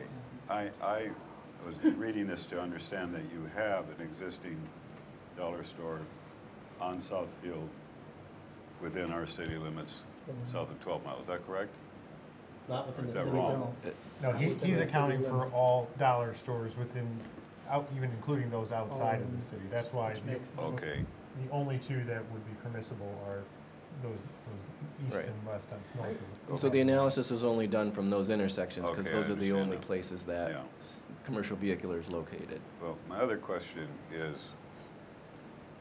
going back to the intent in regard to grocery stores, how does it help us get a grocery store in if we make these more like grocery stores?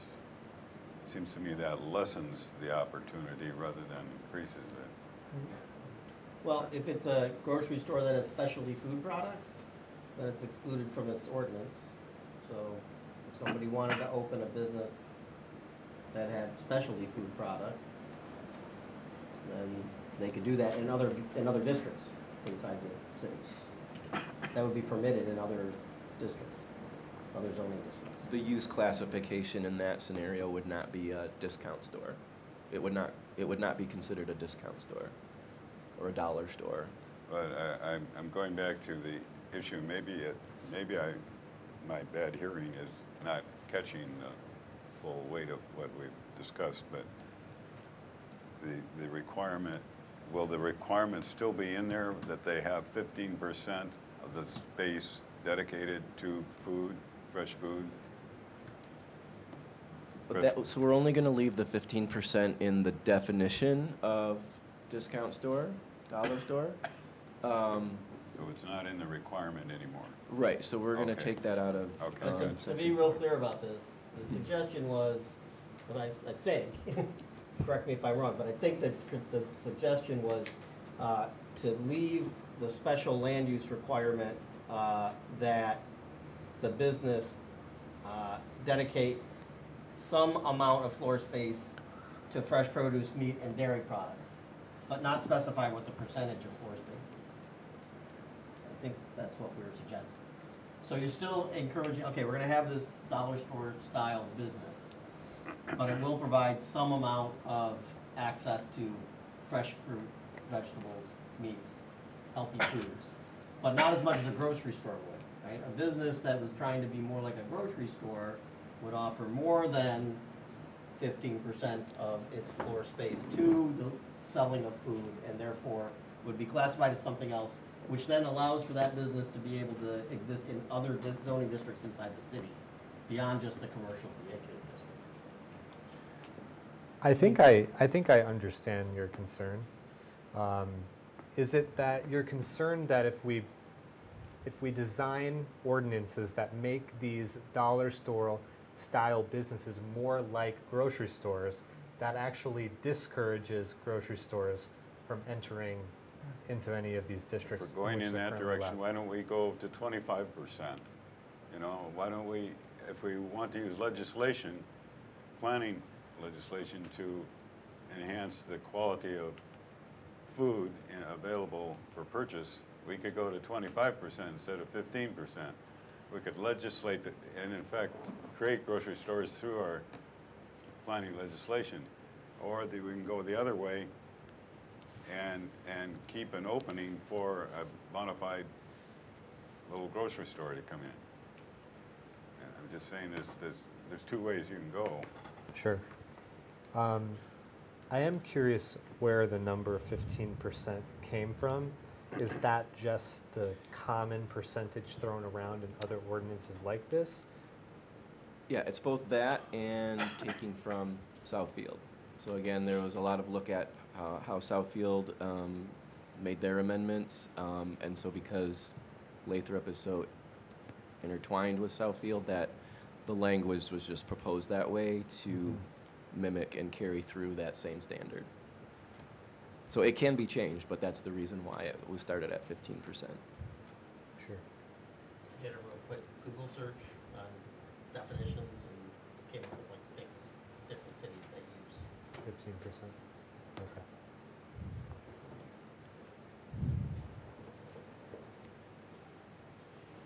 Any other discussion?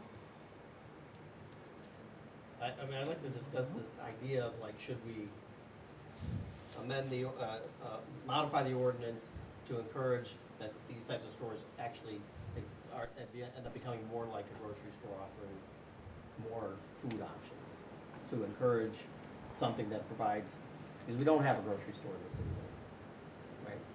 So it's not a bad idea, it's worth considering. And I don't know which is the right way I mean, to go. but it goes back to what the city attorney was recommending, which is that planning commission shouldn't be dictating how business is done inside the store.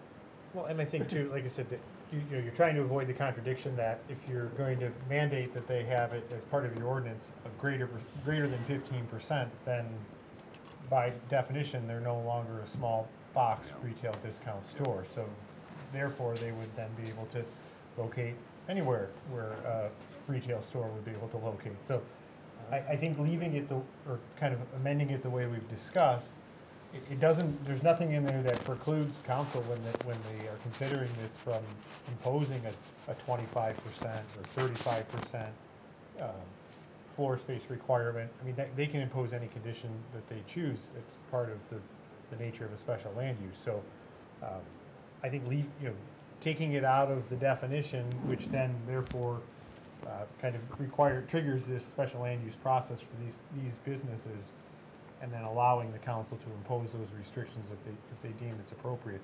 Again, the idea is that, you would love to have a grocery store come in, but it's kind of like with everything else.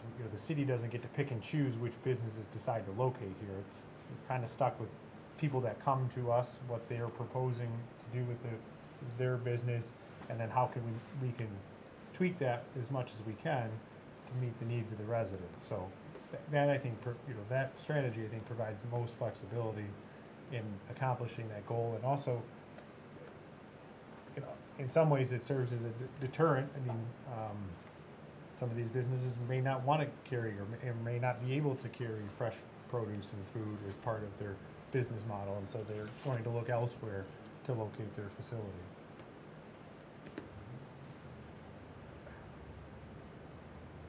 Do we currently have a public hearing for this schedule? That's what I thought. Yep.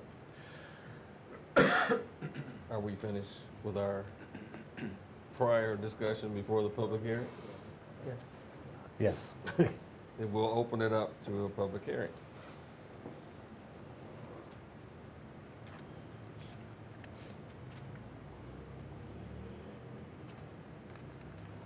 And once again, questions. Why on earth would you think a grocery store in Lathrup is appropriate?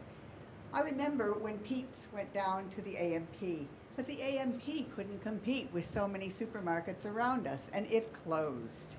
We have a Kroger that has just had a tremendous upgrade at the corner of 12 and Evergreen. Why are we talking about a grocery store?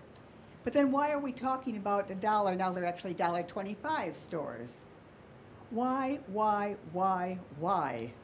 do we constantly go down market? Ever since the DDA was created, it seems to have become the de facto government.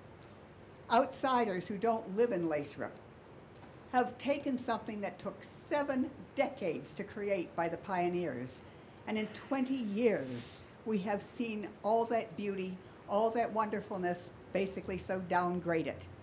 The notion of a dollar store or a $1.25 store in a place like Lathrup is yet just another step down to a working class strip mall. And I again ask the question, why does the DDA, why does this group, and why does the council in general not go out and get us things like the Irish store that they have in Berkeley? Why don't we have the Michigan store like they have in Berkeley? Why don't we have the cute boutiques like they have in Berkeley? Why, oh why does it seem to be the life mission of the DDA and these bodies to turn Lathrup into a working class strip mall when there is absolutely no need for it? And when you're talking about $1 or $1.25 store, you better get used to the kind of traffic that goes non-stop in these places. And the other thing you better be aware of is how hard these people are hit. The bloke that runs the one up at the corner of Greenfield and 12 Mile is in real trouble because more and more retailers with name brands are not selling to these people. They're cutting them out. So they're more and more relying on these cruddy little name brand things. If you go in one, you'll no longer see Reynolds Wrap, for example, wrap. You'll see some second-class product. So in other words, we're not even getting discounts on name brands anymore. You bring these things in, you're just going to get cheap, second-rate products. And you're going to have to accommodate a lot of parking, because if you've ever monitored the parking in some of these places, you will find it just comes and goes all day long. Anyway, as I say, nobody seems to care about upgrading Lathrup anymore. Apparently the life goal will be to turn it into a working class strip mall. Nobody seeming to care to do the kind of things that Berkeley has done, Royal Oak has done. It just seems to be down, down, down. But my question for you, and it's not just mine, there's a lot of Lathrup residents are very concerned about what's happened to Southfield Road. Why has it taken 20 years to destroy 70 years of what was once wonderful?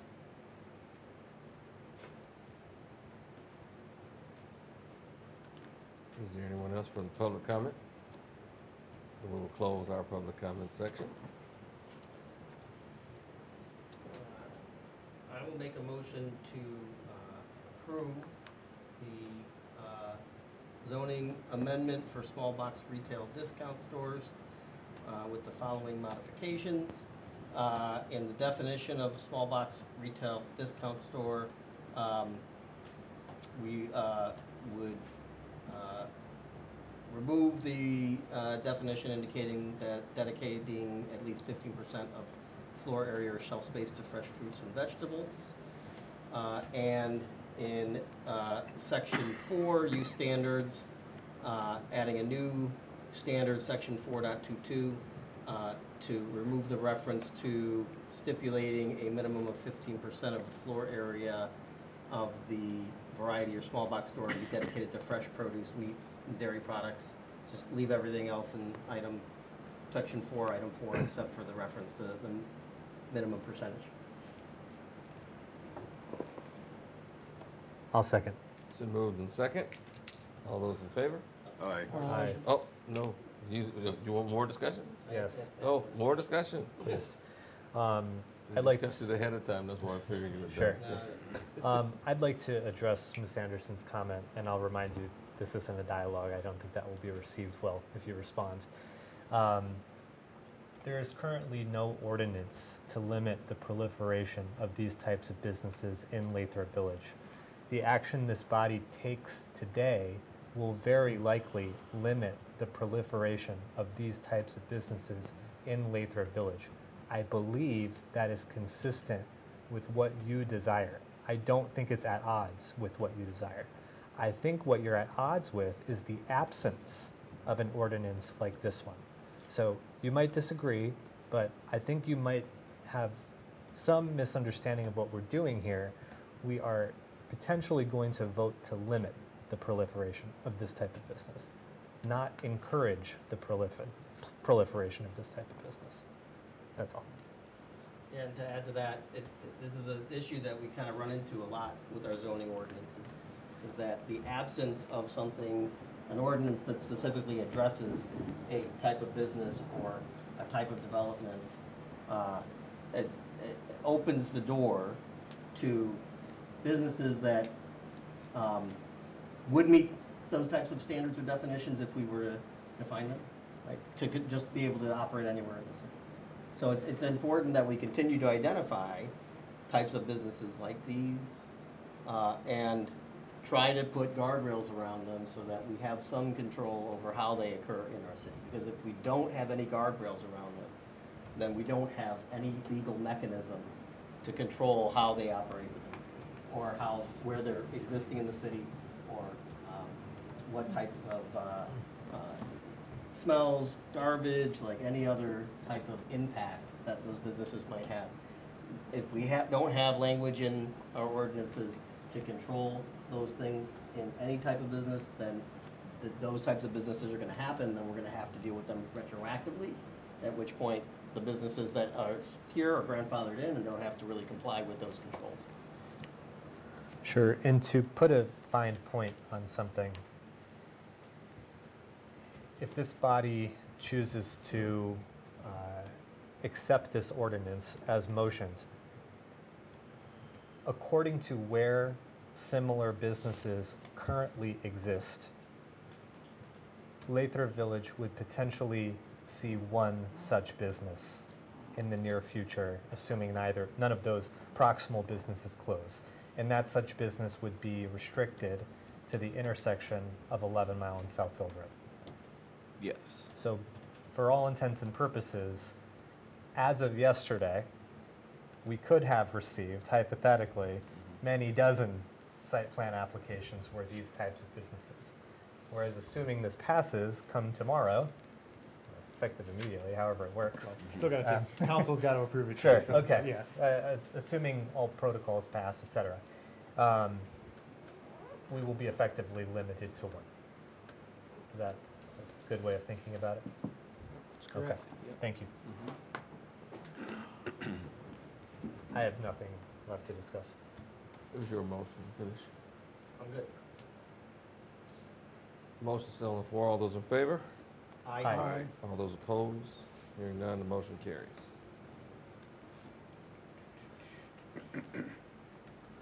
Move on to item 8, other matters for discussion.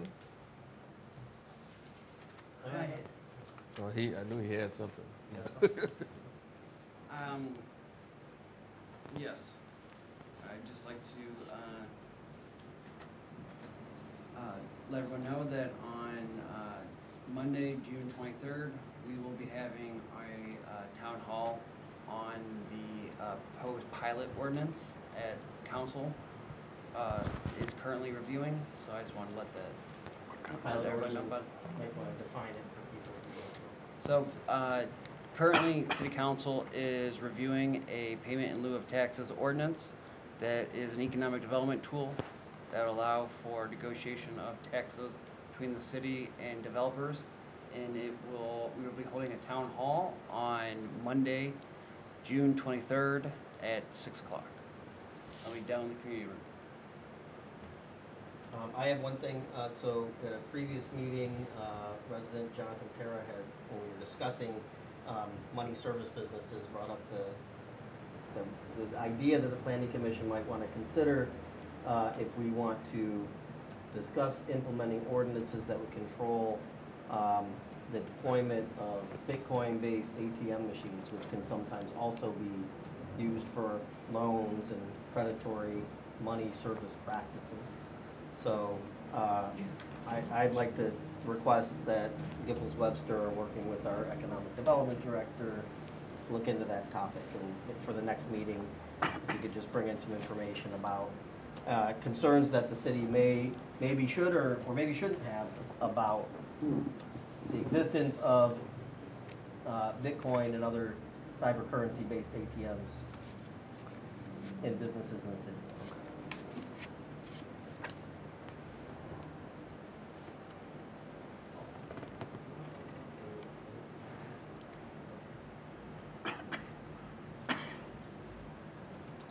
Item 8, item 9, general communication. I'm sorry, could I say Oh, one quick thing under 8? sure. In case you weren't able to watch it, our former Commissioner Hobbs spoke quite eloquently and positively about his experience on this planning commission yesterday at the city council meeting. So if you didn't have an opportunity to see that, I would encourage you to watch it. And of course, I thank him, and I'm sure I speak for everybody, for his service on this commission. So thank you to former Commissioner Hobbs. Secondly, I'm curious, Austin, I think you would be the one to know. It looks like Carol, who spoke earlier, and the group she represents responded to the city's response to their initial letter. I don't know when that response to the response occurred, but I'm just curious to know if the city intends to respond again. This or if, was the first that I've received a response, so I've not Okay. had a chance to review it. Okay, So, no, there was no formal receiving of it. It wasn't as if it had been mailed or emailed to the city, sure. at least to my understanding. I had not received it until the meeting began during public comment. Okay. That's all. Thank you. So I'm going to double back for a second to the solar ordinance. I'm not going to be back until Friday, and by then I'm not guaranteed to remember everything that we talked about. So I think what might be easier is if we can resend everyone the ordinance. But I think what might be easier is if you guys go through and provide us your feedback instead of me trying to go through everything here. If you guys send us your feedback sooner rather than later, just based off of what we have now. We'll amend it, send it out next week, and then I can get you guys, pull your feedback one more time, and then we'll go from there. I'll take that to the next planning commission meeting. It just might be easier and it might be a little bit more efficient, looking back in hindsight, so.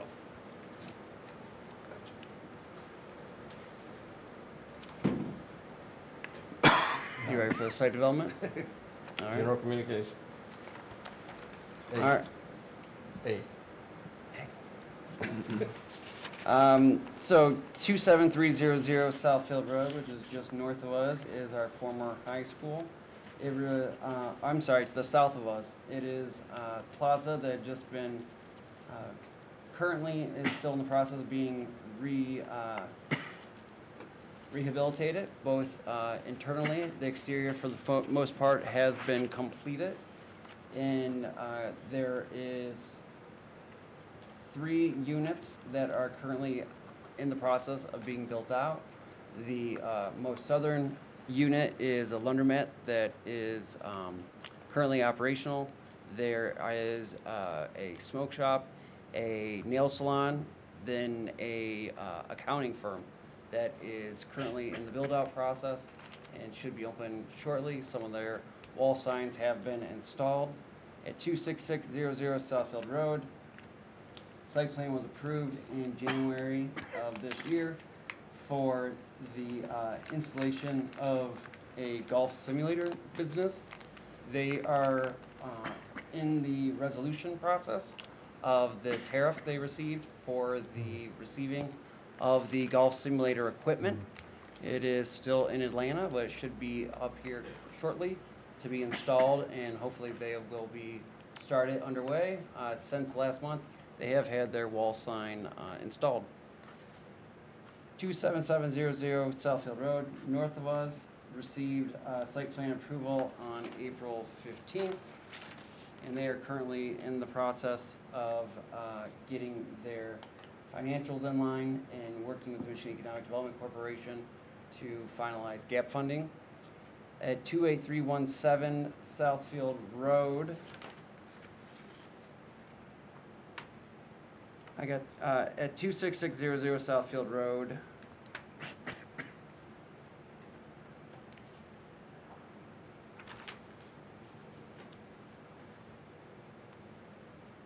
at 26710 Southfield Road, sorry, the applicant received approval for change of use from, in the mixed-use district. It is a pre-made meal company.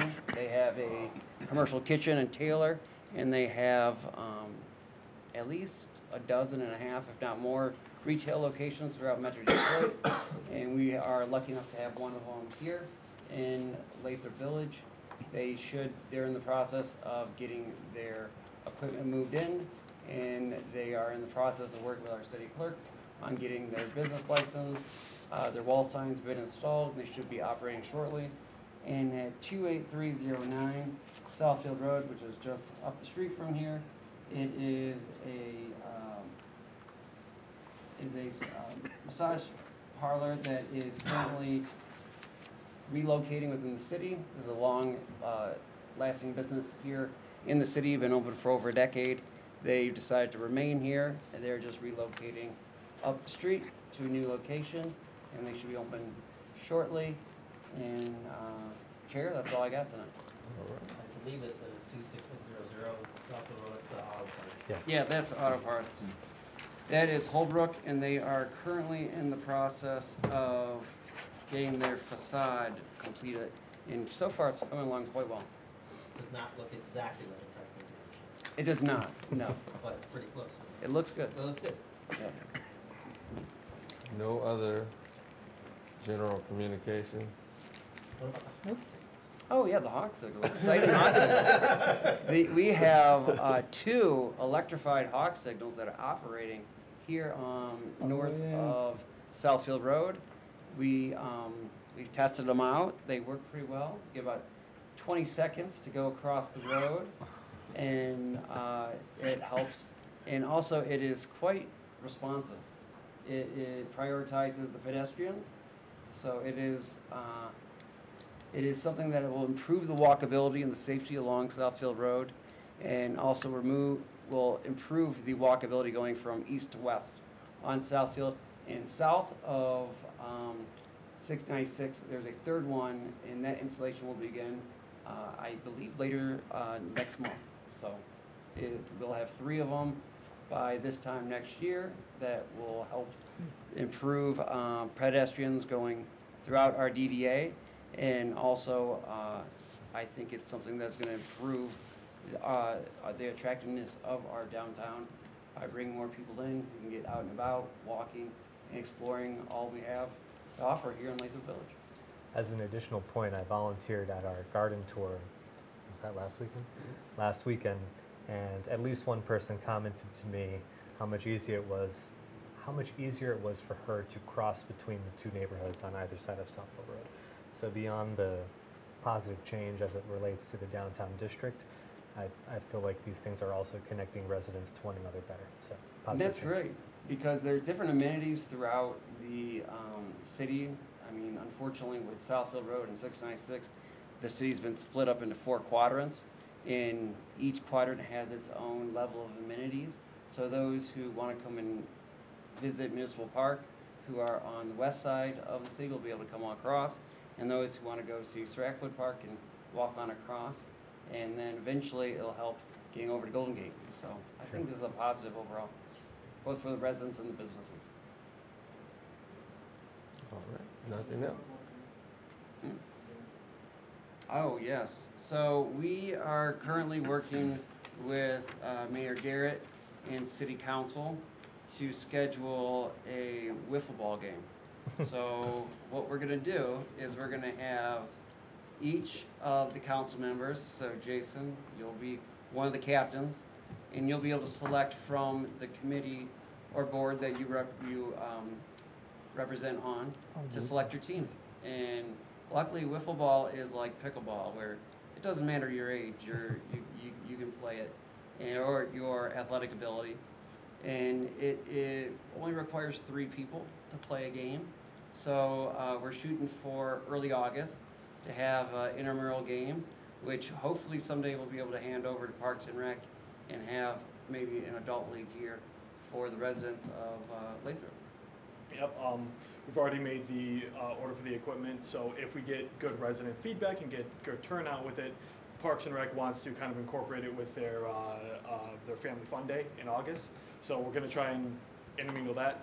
If we get good resident feedback, we will donate the material to Parks and Rec to allow them to make a league out of it. With that in mind though, this is exclusively for bragging rights. I will make a trophy on my 3D printer just so we can do something stupid and fun with it. But we are gonna have residents be involved.